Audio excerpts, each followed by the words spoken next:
இந்த காலத்துல எல்லாம் பொய் சொன்னால் தான் பிழைக்க முடியுங்கிறது ஒரு சில பேரோட நம்பிக்கை.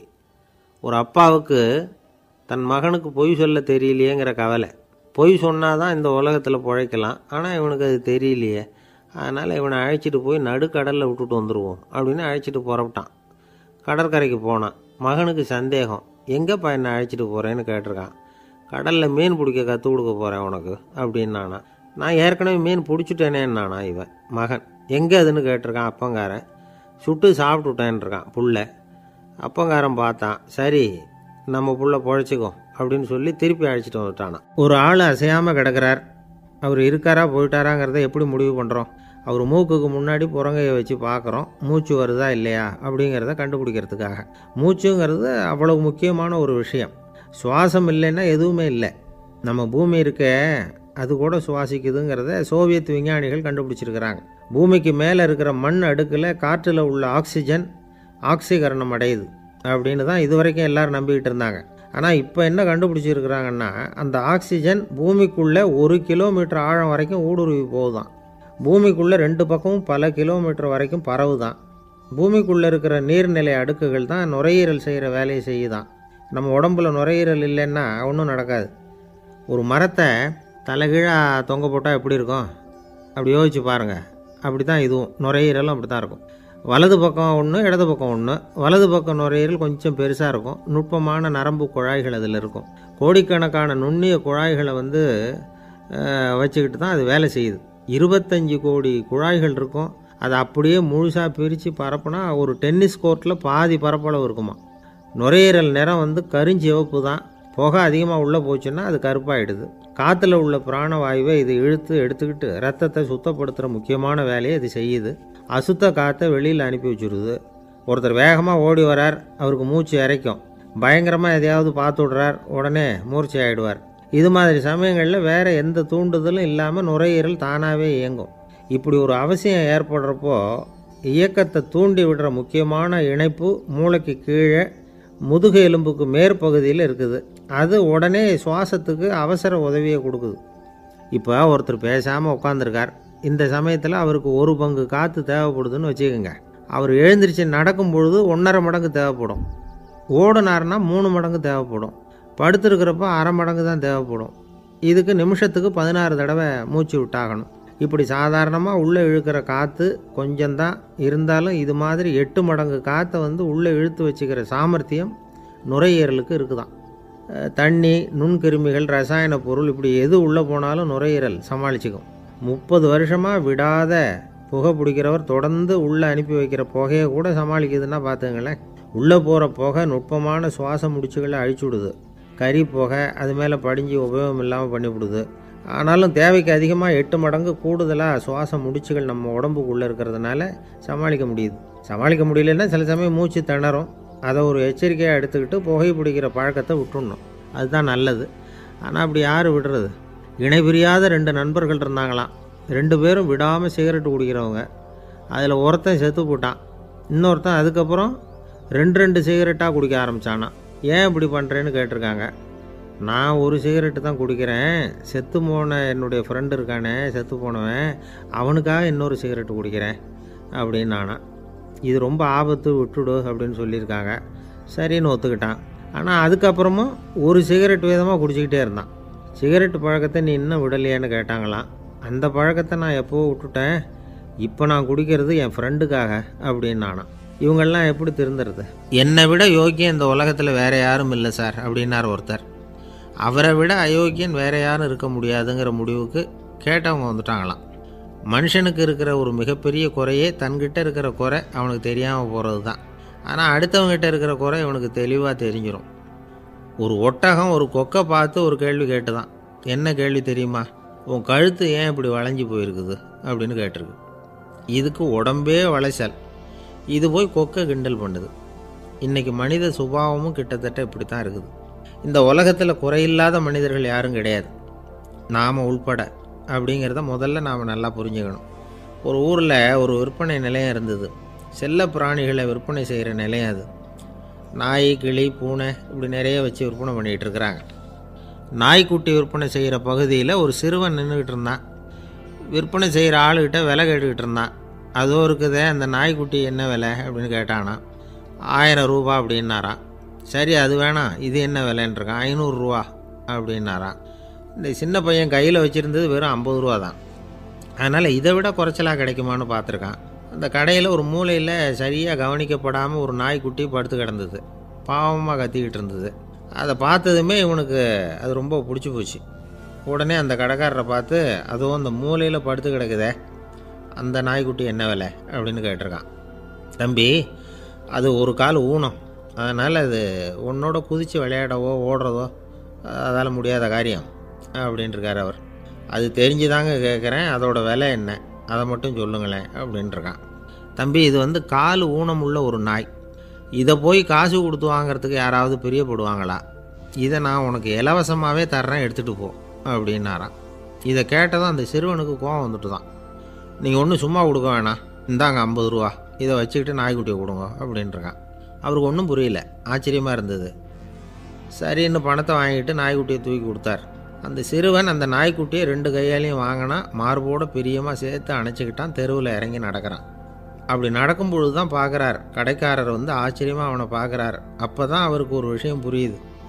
அந்த சிறுவன் தெருவில் நாய்க்குட்டியை மார்போடு அணைச்சிக்கிட்டு விந்தி விந்தி நடந்து போய்கிட்டு இருக்கிறான். ஆமாம், அவனுக்கும் ஒரு கால் ஊனம். இந்த நாய்க்குட்டியை யாருமே வாங்க மாட்டாங்கன்னு நினச்சிக்கிட்டு இருந்தார். குறையுள்ள அதுக்கும் ஒரு எஜமானன் கிடச்சிட்டான். அதனால் ஊனம் ஒரு குறை இல்லை அப்படிங்கிற உண்மையை அந்த கடைக்காரர் புரிஞ்சுக்கிட்டாராம். நம்மால் ஒருத்தர் கொஞ்சம் வயசானவர், எழுந்திரிச்சு சரியாக நடக்க முடியாது, சாய்வு நாற்காலியிலேயே எப்பவும் உட்காந்துருப்பார். அவர் தனக்கு துணையாக ஒரு நாயை பக்கத்தில் வச்சுருந்தார். அதுவும் ரொம்ப வயசான ஒரு நாய், எழுந்திரிக்கவே சிரமப்படும், நடக்கவும் முடியாது. அவர் பக்கத்துலேயே இதுவும் சோர்ந்து போய் படுத்து கிடக்கும். அந்த பெரியவரை பார்க்க வந்த ஒருத்தர் கேட்டார், ஏங்க, ஒரு சின்ன பையனை உங்களுக்கு துணையாக வச்சுக்கக்கூடாதா? இந்த நாயை உங்களுக்கு பாதுகாப்பாக வச்சுருக்கிறீங்களே, உங்களுக்கு ஒரு ஆபத்துன்னா இது எப்படி உங்களுக்கு உதவ முடியும் அப்படின்னார். அப்போ அவர் சொன்னாராம், எனக்கு ஒரு ஆபத்துன்னா அந்த சமயத்தில் இந்த நாய் என்னை தனியாக விட்டுட்டு ஓடி போயிடாமல் இருக்கணும்ல, அதுக்காக தான் இதை நான் வச்சுருக்கிறேன் அப்படின்னாராம். நம்மளில் சில பேர் ரொம்ப தைரியமாக இருப்பாங்க. நாம் கூட சொல்கிறது உண்டு, அந்த ஆளுகிட்ட வர்றதுக்கு எமன் கூட பயப்படுவான் அப்படின்னு சொல்கிறது உண்டு. தைரியசாலிகளை நெருங்கிறதுக்கு யமன் பயப்படுவான் அப்படின்னு சொல்கிறது உண்மை தான். அது பொய் இல்லை. மன வலிமை இருக்குது பாருங்கள், அது மனுஷனை காப்பாற்றும். இது வந்து மருத்துவ ரீதியான உண்மை. உடல் கோளாறுகள் மன ஆரோக்கியத்தை பாதிக்கும். மன எழுச்சி, மன போராட்டம் இதெல்லாம் வந்து உடல் இயக்கத்தில் மாறுதலை உண்டாக்குது. சில வகையான நோய்களுக்கும் மனசுக்கும் இருக்கிற சம்பந்தம் என்னங்கிறத பற்றியெல்லாம் இப்போ ஆராய்ச்சி பண்ணுறாங்க. ஆஸ்மா, மூட்டு வலி, பெருங்குடல் அழற்சி, உயர் இரத்த அழுத்தம், சோரியாசிஸுங்கிற தோல் வியாதி, வயிற்று புண்ணு, இந்த தைராய்டு நச்சுத்தன்மை, இது மாதிரி நோய்களை உண்டாக்குறதுல மனசோட பங்கு என்னங்கிறத பற்றியெல்லாம் ஆய்வு பண்ணி பார்த்துருக்குறாங்க. எதுக்கு எடுத்தாலும் சோர்ந்து போகிறது, தோண்டு போகிறது, இப்படிப்பட்ட மனவாகு, அதோட யாரும் நமக்கு உதவ முடியாது அப்படிங்கிற மனோபாவம், கைவிடப்பட்ட மனநிலைமை, இதெல்லாம் வந்து நோயோட தீவிரத்தை ரொம்ப அதிகரிக்க செய்யுதான். இவங்கெல்லாம் அந்த கை கால் வலிக்குது, உடம்பு அசதியாக இருக்குது, தூக்கம் வரல, முதுகு வலிக்குது, உடம்பில் வந்து உணர்ச்சி குறையுது, கை கால் விரல்லாம் மரத்து போகுது, இப்படி ஏதாவது சொல்லிக்கிட்டு டாக்டர்களை தேடி வந்துக்கிட்டு இருப்பாங்க. நெஞ்சு வலி வந்து யாருக்கு வருது தெரியுமா?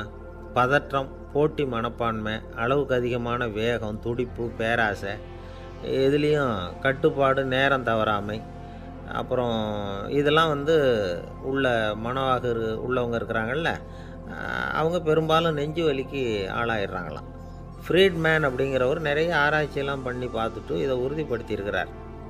அவர் பண்ணின ஆராய்ச்சியில் என்னெல்லாம் தெரிய வந்தது தெரியுமா? பொறுப்பு அதிகம் உள்ளவங்களுக்கு கண்டிப்பாக இரத்த அழுத்தம் வரும், அதிகமாக இருக்குமா. அதே மாதிரி கண்டிப்பாக இருக்கிறாங்கல்ல, அவங்களுக்கும் இரத்த அழுத்தம் அதிகரிக்குமா. இரத்த அழுத்தம் தனக்கு அதிகமாக இருக்குங்கிறத தெரிஞ்சுக்கிட்டவங்க தலைவலி, மயக்கம், இந்த தலை சுத்தல், அசதி, இது மாதிரியான உணர்வுகளை வந்து அவங்களுக்கு வந்துடும், அந்த மாதிரி உணர்வு. ஆனால் உண்மை என்ன தெரியுமா? இதெல்லாம் வந்து இரத்த அழுத்தத்தினால இல்லை. இரத்த அழுத்தம் கட்டுப்பாட்டுக்குள்ளே இருந்தால் கூட இவங்க இப்படி நினைக்கிறாங்களாம். இதுக்கு காரணம் மனசு தான் அப்படிங்கிறார் அவர். சில பேர் எப்படி தெரியுமா? ஒருத்தர் வந்து மாரடைப்பால் இறந்து போனார் அப்படின்னு கேள்விப்பட்டால் போதும், இறந்து போகிறதுக்கு காரணம் இதயம்தான் அப்படிங்கிற பீதியால் இதய தளர்ச்சி அப்படிங்கிற மனநோயால் பாதிக்கப்படுறார். இவங்கெல்லாம் அடிக்கடி தங்களுடைய இதய பகுதியை தொட்டு பார்த்துக்குவாங்க, நாடியை பிடிச்சி பார்த்துக்குவாங்க. அடிக்கடி மூச்சை உள்ளுக்கு இழுத்து வெளியில் விட்டு வலி வருதா அப்படின்னு பார்த்துக்கிட்டு இருப்பாங்க. வேறு எங்கேயாவது வலிச்சா கூட நெஞ்சை வலிக்குதா அப்படின்னு பார்ப்பாங்க. நெஞ்சு வலிக்குதுன்னு கூட சில பேர் சொல்ல ஆரம்பிச்சிருவாங்க. ஆஸ்மாவுக்கும் மனசுக்கும் சம்பந்தம் உண்டு. தீர்வு காண முடியாத மன போராட்டங்கள் எல்லாத்துக்கும் அடுத்தவங்களையே சார்ந்து இருக்கிற மனநிலை, இதெல்லாம் ஆஸ்மாவினுடைய தீவிரத்தை அதிகப்படுத்திடும். பயம், இது எப்படின்னா என்ன நடக்குமோங்கிற பதற்ற நிலை, அப்புறம் இந்த பயம் இதெல்லாம் சுவாசித்தலை அதிகரிக்க செய்யுது இல்லையா? இதனால் இரத்தத்தின் காரத்தன்மை அதிகமாகி நோயின் தீவிரமும் அதிகமாகுது. மன போராட்டம், மனக்கவலை, மன இறுக்கம் இதெல்லாம் தோல் வியாதியை தூண்டி விடுதான். இது மாதிரி இன்னும் எவ்வளவோ இருக்குது. அதனால் இன்றைக்கி நமக்கு தேவை என்னென்னா மன வலிமை, மலர்ந்த முகம். இது ரெண்டும் இருந்துட்டுதுன்னா பலவிதமான நோய்கள் நம்மக்கிட்ட நெருங்கி வராது.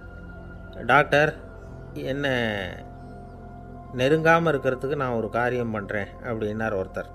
அவர் என்ன அர்த்தத்தில் சொன்னார்னா, டாக்டர் அவரை நெருங்காமல் இருக்கிறதுக்கு அவர் ஒரு காரியம் பண்ணுறாராம். நண்பர்கிட்ட சொன்னார். நண்பர் கேட்டார், அது என்ன காரியம் பண்ணுற அப்படின்னு கேட்டார். தினம் ஒரு ஆப்பிள் பழம் சாப்பிட்றேன்னார் அவர். ஏன்னா ஆங்கிலத்தில் ஒரு பழமொழி சொல்லுவாங்கள்ல, an apple a day keeps doctor away அப்படிம்பாங்க. ஒரு ஆப்பிள் பழம் சாப்பிட்டா டாக்டர் விலகியே இருப்பார், டாக்டர்கிட்ட போக வேண்டிய அவசியம் இருக்காது அப்படிங்கிறதுக்காக அந்த பழமொழி சொல்கிறது. என்ன, நான் யாருமே நெருங்காமல் இருக்கிறதுக்கு நான் ஒரு காரியம் பண்ணுறேன்னார் இன்னொருத்தர். டாக்டர் நெருங்காமல் இருக்கிறதுக்கு ஆப்பிள் பழம் சாப்பிட்றேன்னார் அவர். என்னை யாருமே நெருங்காமல் இருக்கிறதுக்கு நான் ஒரு காரியம் பண்ணுறேன்னார் இன்னொருத்தர். அது என்னன்னு கேட்டோம். தினம் ஒரு பூண்டு சாப்பிட்றேன்னார். ஏ கார்லிக் எ டே கீப்ஸ் எவ்ரிபடி அவே அப்படின்னு அதுக்கு ஒரு புது விளக்கமும் கொடுத்தார். காசி மாநகரத்தை பிரம்மதத்தன் அப்படிங்கிற ராஜா ஆட்சி பண்ணிட்டு வந்தார். அவர் ஒவ்வொரு வருஷமும் ஒரு திருவிழா நடத்துறது வழக்கம். எல்லா தேசத்திலிருந்தும் எல்லா வகையான ஜனங்களும் அதில் கலந்துக்குவாங்க. ஒரு சமயம் அது மாதிரி விழா நடந்துக்கிட்டு இருந்தது. வைகுண்டத்திலேருந்து தேவலோகத்திலேருந்து நிறைய தேவகுமாரர்கள்லாம் காசி நகருக்கு அப்போது வந்திருந்தாங்க. அதில் முக்கியமாக ஒரு 4 தேவகுமாரர்கள். அந்த 4 பேரையும் சுற்றி ஏகப்பட்ட கூட்டம். அப்படி என்ன விசேஷம் அவங்கக்கிட்ட அப்படின்னா, மற்றவங்களை விட அவங்க முகம் அழகாக இருந்ததா அப்படி பார்த்தா அப்படியும் இல்லை. அவங்க அணிஞ்சிருந்த மலர் மாலைகள் தான் அதுக்கு காரணமாக. அந்த மலர்கள்லேருந்து அப்படி ஒரு அபூர்வமான நறுமணம். இதுக்கு முன்னாடி இப்படி ஒரு நறுமணத்தை அந்த ஊர் ஜனங்க அனுபவிச்சதே இல்லை. அதுதான் அந்த 4 பேரையும் சுற்றி கூட்டம். எல்லோரும் கேள்வி கேட்க ஆரம்பித்தாங்க. உடனே அந்த 4 தேவகுமாரர்களும் எல்லாருக்கும் தெரியும்படியாக வானத்தில் எழும்பி கொஞ்சம் உயரமாக நின்றுக்கிட்டாங்க. கீழே நின்றுக்கிட்டு இருந்த அரசன்லேருந்து ஆண்டி வரைக்கும் ஒருத்தர் பாக்கி இல்லாமல் ஒரே குரலில் எல்லாரும் அவங்கள பார்த்து, எங்களுக்கும் இது மாதிரி மாலையை போட்டுக்கணும்னு ஆசையாக இருக்குது, அதுக்கு நீங்கள் தான் அருள் பண்ணணும் அப்படின்னு கேட்டுக்கிட்டாங்க. மாலை போட்டுக்கிறதுனா எல்லாருக்கும் ஆசையாக தானே இருக்கும். அந்த 4 தேவகுமாரர்களில் ஒருத்தர் புத்தர் பிரான். அவர் சொன்னார், பூலோகவாசிகளே, நான் சொல்கிறத கொஞ்சம் பொறுமையாக கேளுங்க. கக்காரு அப்படிங்கிற கற்பக விருட்சத்தின் மலர்களால் தொடுக்கப்பட்டது இந்த மாலை. இதுக்கு நிறைய சக்தி உண்டு. எந்த காலமும் இது வாடாது, வாசனையும் குறையாது. ஆனால் இதை அணிந்து கொள்கிறதுக்கு சில தகுதிகள் தேவை அப்படின்னார். என்ன தகுதி அது சொல்லுங்களேன் அப்படின்னு ஏக காலத்தில் எல்லாரும் சத்தம் போட்டாங்க. தீய இயல்புகள் உள்ளவங்க, இழிந்த சிந்தனை, இழிந்த செயல் உள்ளவங்க இந்த மாலையை அணிய முடியாது அப்படின்னார். அவ்வளோதான். கூட்டத்தில் சத்தம் போட்டவங்கள்லாம் மெதுவாக அப்படி அடங்க ஆரம்பிச்சிட்டாங்க. இன்னொரு தேவகுமாரன் சொன்னார், அடுத்தவங்க பொருளை அபகரிக்காதவன், அடுத்தவங்களுக்கு கெடுதல் பண்ணக்கூடிய பொய் பேசாதவன், பேராசையினால் கெட்ட வழியில் பொருள் ஈட்ட நினைக்காதவன் இந்த மாலையை போட்டுக்கலாம் அப்படின்னார். கூட்டத்திலேருந்து யாரும் முன்னுக்கு வரல. ஒரே ஒரு ராஜகுரு மட்டும் கொஞ்சம் முன்னாடி வந்தார். பெரியவர், படித்தவர். அவர், எனக்கு தகுதி இருக்குது அந்த மாலையை போட்டுக்கிறதுக்கு அப்படின்னார். வேறு ஒன்றும் இல்லை, பொய் சொல்லியாவது அந்த மாலையை வாங்கிக்குவோமே அப்படின்னு முடிவு பண்ணிட்டார் அவர். அவ்வளோதான், மாலையை வாங்கிட்டார். அடுத்த தேவகுமாரன் பேசினார். யாருக்கு திடமான அறிவும் மனமும் இருக்குதோ, யாருக்கு நல்ல காரியங்களில் அசையாத ஈடுபாடு இருக்குதோ, நல்ல அரிய பொருள்களை தனியாக தான் மட்டும் அனுபவிக்க விரும்பாதவர் யாரோ அவர் முன்னாடி இந்த மாலையை வாங்கிக்கலாம் அப்படின்னார். அந்த தகுதியும் எனக்கு இருக்குன்னார் ராஜகுரு. மாலையை வாங்கி போட்டுக்கிட்டார். இன்னொரு ராஜகுமாரன் பேச ஆரம்பித்தார். அறநெறியில் செல்வம் சேர்க்கணும், ஆடம்பர பொருள்களுக்கு அடிமையாகக்கூடாது, வெற்றி அடைஞ்சாலும் கர்வம் வரக்கூடாது, அப்படிப்பட்டவங்க இந்த மாலையை போட்டுக்கலாம்னார். துணிஞ்சு பொய் சொல்லி அதையும் வாங்கி கழுத்தில் போட்டுக்கிட்டார் இந்த ராஜகுரு. இன்னொரு ராஜகுமாரன் சொன்னார், சான்றோர்களை நிந்திக்காதவங்க, புறம் பேசாதவங்க இந்த மாலையை போட்டுக்கலாம்னார். அதையும் வாங்கி போட்டுக்கிட்டார். திருவிழா முடிஞ்சுது, எல்லோரும் திரும்பி போயிட்டாங்க. மறுநாள் ராஜகுரு 4 மாலைகளையும் போட்டுக்கிட்டு ராஜசபைக்கு வரார். வந்தவர் ரொம்ப அவஸ்தையோடு வர்றார். மாலையெல்லாம் வாடி போயிட்டுது, வாசனை எதுவும் கிடையாது. அது மட்டும் இல்லை, அவருக்கு கடுமையான தலைவலி வேறு வந்துட்டுது. துடிச்சு போயிட்டார். மாலையை கழட்டவும் முடியல. ஜனங்கள்லாம் அவரை பார்த்து சிரிக்க ஆரம்பிச்சிட்டாங்க. என்னத்துக்கு ஆசைப்படணும், ஏன் இப்படி கஷ்டப்படணும் அப்படின்னு. ராஜா பார்த்தார். மறுபடியும் விழாவுக்கு ஏற்பாடு பண்ணினார். தேவகுமாரர்கள்லாம் வந்தாங்க. ராஜகுரு வந்தார். மக்கள் முன்னிலையில் அவங்க காலில் விழுந்தார், மன்னிப்பு கேட்டுக்கிட்டார். இந்த மாலையை போட்டுக்கிற தகுதி எனக்கு இல்லை.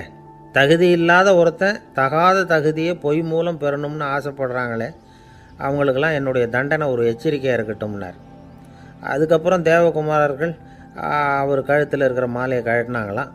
அந்த மாலைகளும் பழையபடி மனம் கொடுக்க ஆரம்பிச்சுட்டு தான். இதுலேருந்து நாம் தெரிஞ்சுக்க வேண்டியது என்னென்னா, நமக்கு தகுதி இல்லாத ஒரு கௌரவம் நம்மக்கிட்ட தானாக வந்தால் கூட அதை தவிர்த்து விடுறது தான் நல்லது. அதுதான் புத்திசாலித்தனம். ஒருத்தர் வந்தார். சார், எங்கள் இலக்கிய மன்ற விழாவுக்கு நீங்கள் தலைமை தாங்கணும்னார். உடனே இவர் சொன்னார், பேச்சாளர், சார், இலக்கியத்தை பற்றி பேசுகிற தகுதி எனக்கு இல்லையே அப்படின்னார். உடனே அவர் கூப்பிட வந்தவர் சொன்னார், அந்த தகுதி உங்களுக்கு இல்லைங்கிறது எங்களுக்கும் தெரியும் சார், அதனால தான் உங்களை தலைமை தாங்க கூப்பிட்றேன் அப்படின்னார். அது சரி, தலைமைன்னா அதுக்கு இவர் என்ன தான் அர்த்தம் பண்ணுறாருன்னு தெரியல. ஒரே ஒரு ஊரில் ஒரு ராஜா இருந்தார். அவர் பேரில் மக்களுக்கு ரொம்ப மரியாதை. அவ்வளவு நல்லா ஆட்சி புரிஞ்சுக்கிட்டு வந்தார். அவருக்கு வயசாகிட்டுது. அதனால் ஒரு நாள் அமைச்சரை கூப்பிட்டார். இதை பாருங்கள், எனக்கு வயசாகிட்டுது, அதனால் இந்த அரச பொறுப்பையெல்லாம் நீங்கள் ஏற்றுக்குங்க அப்படின்னார். அதுக்கப்புறம் ராணியை கூப்பிட்டார். வா, நாம் இனிமேல் இங்கே இருக்க வேணாம், காட்டுக்கு போய் தவம் பண்ணலாம் அப்படின்னு கூப்பிட்டார். இந்த செய்தி மக்களுக்கு அறிவிக்கப்பட்டது. மக்கள் உடனே கூட்டம் கூட்டமாக அரண்மனைக்கு வர ஆரம்பிச்சிட்டாங்க. மன்னரை போய் பார்க்குறாங்க. அரசே, தாங்கள் எங்களுக்கு தந்தை மாதிரி. நீங்கள் காட்டுக்கு போயிட்டால் நாங்கள்லாம் இங்கே எப்படி இருக்க முடியும்? எங்களுக்கெல்லாம் எந்த துன்பமும் இல்லாமல் பார்த்துக்கிட்டு வர்றீங்க. இது மாதிரியான ஒரு அரசாட்சி இல்லைன்னா மக்கள் வாழ்ந்து என்ன பயன் அப்படின்னாங்க. இருந்தாலும் என்ன பண்ணுறது, வயசாகிட்ட காரணத்தினால இந்த முடிவுக்கு வர வேண்டியிருக்குது அப்படின்னாராம் ராஜா. அப்படின்னா நீங்கள் காட்டுக்கு போக வேணாம், நாங்கள் போகிறோம். நாங்கள் அங்கே போய் தவம் பண்ணுறோம், வழிபாடு பண்ணுறோம்.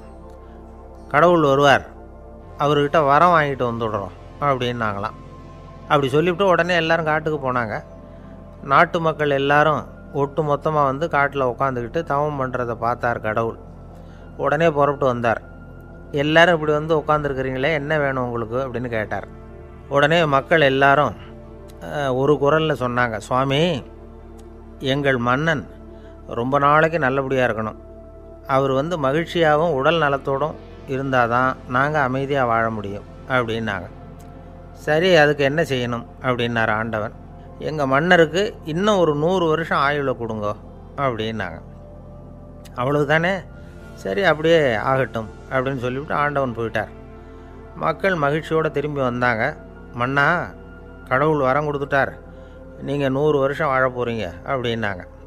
இதை கேட்டதும் ராணி ராஜாவை வணங்கி, நான் தவம் செய்ய போகிறேன் அப்படின்னு புறப்பட்டாங்க. உடனே மக்கள் என்ன நினச்சாங்க தெரியுமா? ஐயோ, நாம் ராஜாவுக்கு மட்டும்தானே நீண்ட ஆயுள் வேணும்னு வரம் வாங்கினோம், ராணிக்கு வாங்கலையே, அதுதான் கோபத்தில் புறப்பட்டாங்க போல இருக்குது அப்படின்னு நினச்சி வருத்தப்பட்டாங்க. ஆனால் ராணி நினச்சது அது இல்லை. ராணி போய் தவம் பண்ணாங்க, கடவுள் காட்சி கொடுத்தார். இவங்க கேட்குறாங்க, சுவாமி, ராஜாவுக்கு மட்டும் 100 வருஷம் ஆயுள்னு வரம் கொடுத்துட்டீங்க, அப்படின்னா குடிமக்களும் 100 வருஷம் இருக்கணும். இப்படிப்பட்ட குடிமக்கள் இல்லைன்னா அப்படிப்பட்ட அரசன் இருந்து என்ன பிரயோஜனம் அப்படின்னாங்களாம். ஆண்டவன் பார்த்தார். சரி, அவங்களும் 100 வருஷம் வாழ்வாங்க, அது மட்டும் இல்லை, நீயும் 100 ஆண்டு காலம் வாழ வரமளிக்கிறேன் அப்படின்னு சொல்லிவிட்டு மறைஞ்சிட்டார். இதில் ஆண்டவன் வர்றதும் மறையிறதும் முக்கியம் இல்லை. இதில் கவனிக்க வேண்டியது ஆள்கிறவனின் விசால மனம், குடிமக்களின் விசால மனம், ஆள்கிறவன் மனைவியினுடைய விசால மனம். இப்படி ஒரு நாடு இருந்துட்டுதுன்னா எப்படி இருக்கும் வாழ்க்கை நினச்சி பாருங்கள். அதனால தான் பெரியவங்கள்லாம் சொல்கிறாங்க, இதய வாசல் திறந்தே இருக்கணும், இதயத்தின் கதவுகளை மூடாதீங்க அப்படின்னு சொல்லுவாங்க. என்கிட்ட ஒருத்தர் சொன்னார், என்னுடைய இதய வாசல் எப்பவும் திறந்தே தான் இருக்குதுன்னார். எதனால் அப்படி சொல்கிறீங்க அப்படின்னு கேட்டோம். டாக்டரே சொல்லிவிட்டார், என்னுடைய இதயத்தில் ஒரு ஓட்டை இருக்குது அப்படின்னு, வால்வு சரியில்லையா அப்படிங்கிறார். அளவுக்கு மிஞ்சினால் அமிர்தமும் நஞ்சு அப்படின்னு சொல்லுவாங்க. அது உண்மைதான். ஒருத்தருக்கு அளவுக்கு மீறிய புகழ் வந்துட்டுதுன்னு வச்சுங்க, அது கூட ஆபத்தாக போயிடுறது உண்டு. பழங்காலத்துல எல்லாம் கிரேக்க தேசத்தில் ஒரு பழக்கம் உண்டாம். அதாவது யாராவது ஒருத்தரை நாடு கடத்தணும்னா அதுக்கு ஒரு வழி உண்டு. அதாவது ஒருத்தரை நாடு கடத்தணும்னு மக்கள் விரும்புகிறாங்கன்னு வச்சுங்களேன், அவர் பேரை ஒரு மண்பாண்ட ஓட்டுச்சில்லில் எழுதி அதை ஒரு குறிப்பிட்ட பொது இடத்துல போட்டுற வேண்டியது, அவ்வளவுதான். இது மாதிரி பல பேர் போட்டுக்கிட்டே இருப்பாங்க, எல்லாம் அப்படியே குவிஞ்சு போயிடும். அந்த ஓட்டாஞ்சில்லு குவியலில் யாருடைய பேர் அதிகமாக இருக்குதோ அந்த நபரை ஒரு 10 ஆண்டுகள் நாடு கடத்தி விடுவாங்க. இது அந்த ஊர் வழக்கமாக. ஒரு நாள் அந்த குவியலுக்கு பக்கத்தில் ஒரு ஆள் நின்றுக்கிட்டு இருக்கிறான். அவன் கையில் ஒரு ஓட்டாஞ்சில்லு வச்சுருக்கிறான். அதில் யாரோட பேரையோ எழுதணும், எழுதி அந்த இடத்துல போடணுங்கிறது அவன் ஆசை. ஆனால் அவன் படிக்காதவன், அதனால் எழுத தெரியல. யாராவது அந்த வழியாக வர்றாங்களான்னு பார்த்துக்கிட்டே நின்றுக்கிட்டு இருந்தான். ஒரு பெரியவர் வந்துக்கிட்டு இருந்தார். அவர்கிட்ட ஓடினான். கையில் இருந்த மண்பாண்ட சில்லை கொடுத்தான். ஐயா, இதில் ஒரு பேர் எழுதி கொடுங்களேன்னா. அந்த பெரியவர் அதை வாங்கி கையில் வச்சுக்கிட்டு, என்ன பேர் எழுதணும் சொல்லு அப்படின்னா. இவன் சொன்னான், அரிஸ்டைடிஸ் அப்படின்னு எழுதுங்க அப்படின்னா. இதை கேட்டதும் அந்த பெரியவருக்கு அதிர்ச்சி. ஏன்னா அவர் தான் அரிஸ்டைடிஸ், தத்துவ மேதை அரிஸ்டைடிஸ் அவர். இருந்தாலும் நான் தான் அதுங்கிறத காட்டிக்காமல் அந்த ஆளுகிட்ட கேட்டார். அது சரிப்பா, அரிஸ்டைடிஸுங்கிற பேரை எழுத சொல்கிற, அவர் உனக்கு என்ன கெடுதல் பண்ணார், அவர் பேரை இதில் எழுத சொல்கிறியே அப்படின்னு கேட்டிருக்கார். அதுக்கு இவன் சொன்னானா, அவர் எனக்கு எந்த கெடுதலும் பண்ணலை, அவரை நான் பார்த்தது கூட இல்லை அப்படின்ட்டுருக்கான். அப்புறம் எதுக்காக அவரை நாடு கடத்தணும்னு நீ ஆசைப்படுற அப்படின்னு கேட்டிருக்கார். இப்போ அந்த ஆள் சொல்கிறான், அரிஸ்டைடஸை பற்றி எல்லாரும் பேசுகிறாங்க, அவர் ரொம்ப நல்லவர், அவர் ஒரு பெரிய அறிவாளிங்கிறாங்க, அவர் ஒரு பெரிய வள்ளல், பேரறிஞர், இப்படி எல்லாரும் சொல்கிறத கேட்டு கேட்டு எனக்கு ரொம்ப அலுத்து போயிட்டுது, அதனால தான் வெறுப்பாயிட்டேன் அப்படின்னு நானும். இதிலேருந்து என்ன தெரியுது, நாம் நல்லவனாக இருக்கிறதுல ஒன்றும் இடைஞ்சல் இல்லை.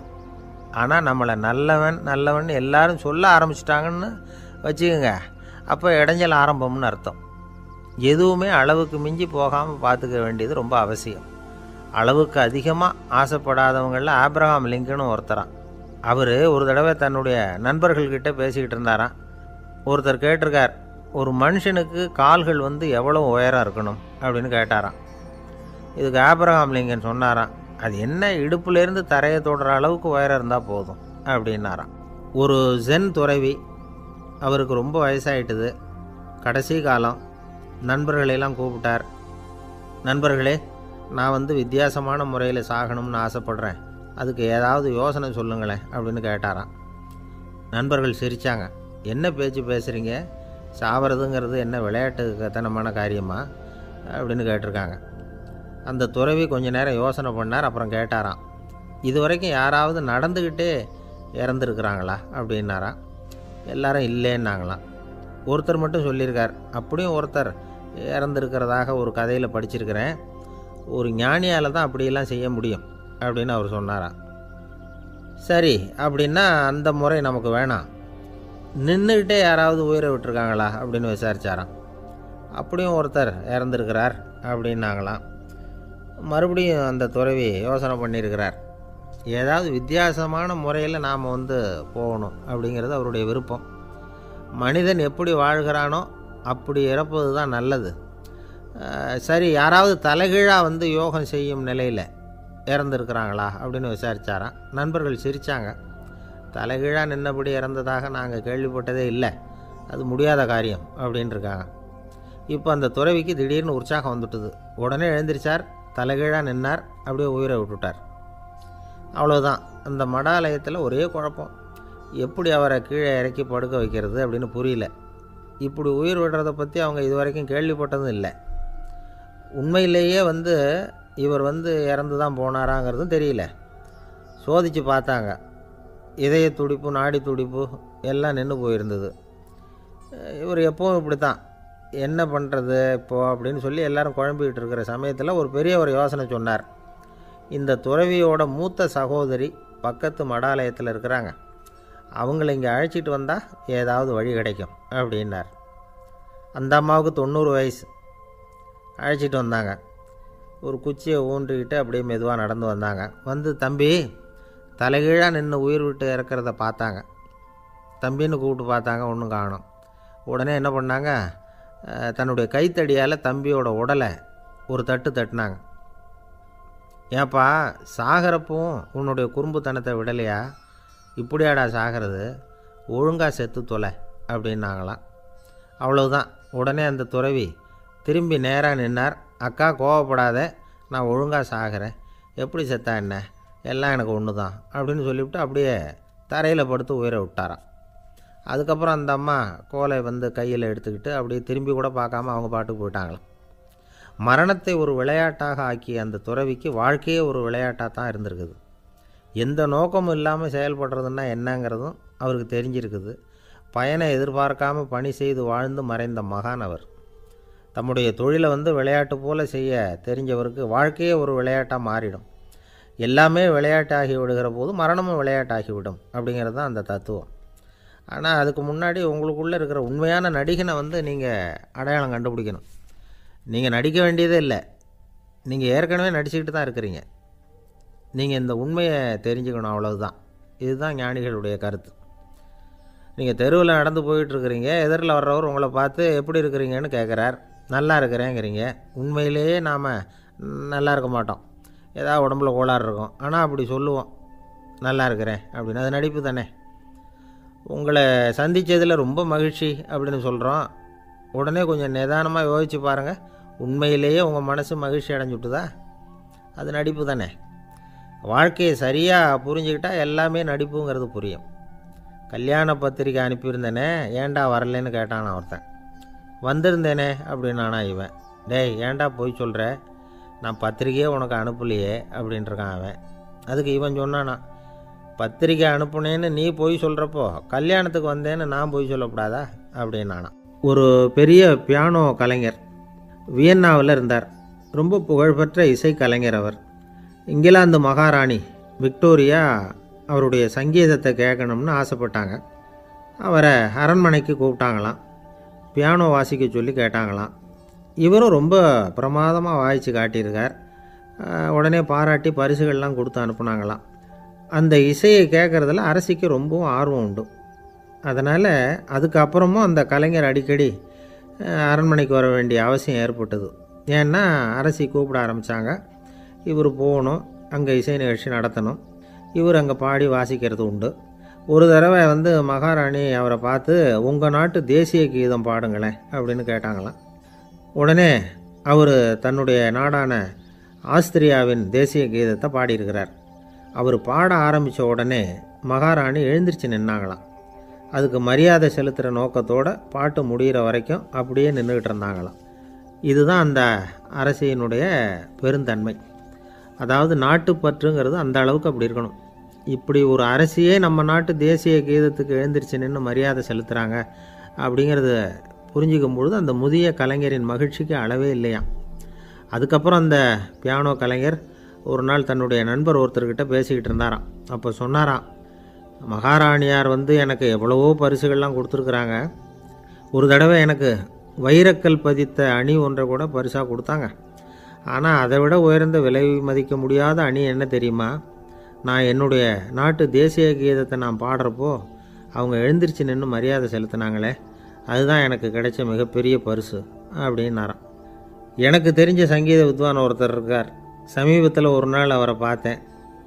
எப்படி போயிட்டுருக்கு உங்கள் தொழில் அப்படின்னு கேட்டேன். ரொம்பவும் வித்தியாசமாக போயிட்டுருக்குங்க அப்படின்னார். என்ன சொல்கிறீங்க அப்படின்னேன். முன்னாடியெல்லாம் நான் பாடினா எதிரில் இருக்கிறவங்க தான் எழுந்திரிச்சு போயிட்டு இருந்தாங்க. இப்போ எப்படின்னா நான் பாட ஆரம்பிச்சுட்டா உடனே பக்கவாத்தியக்காரனே எழுந்திரிச்சு போயிடுறான் அப்படின்னார் ரொம்ப வேதனையோட. பொங்கல் திருநாள், பொங்கல் திருநாள்னால் இது ஏதோ அறுவடை திருநாள் அப்படின்னு சொல்லுவோம். அதாவது வருஷம் பூரா நாம் பாடுபட்டு அதனுடைய பலனை அனுபவிக்கிற நாள் அப்படிங்கிறது நாம் சொல்லிகிட்டு இருக்கிறது. இது முக்கியமாக இது வந்து ஒரு நன்றி அறிவிப்பு நாள் அப்படின்னு சொல்லுவாங்க. இன்றைக்கி வந்து நிறைய நன்றி அறிவிப்பு கூட்டம்லாம் நடந்துக்கிட்டு இருக்குல்ல, அது மாதிரி விவசாயிகள் நடத்துகிற ஒரு நன்றி அறிவிப்பு விழா இது. யாருக்கு நன்றி சொல்கிறாங்கன்னா ஆதவனுக்கு. அதாவது சூரியன் இல்லைன்னா விவசாயம் இல்லை.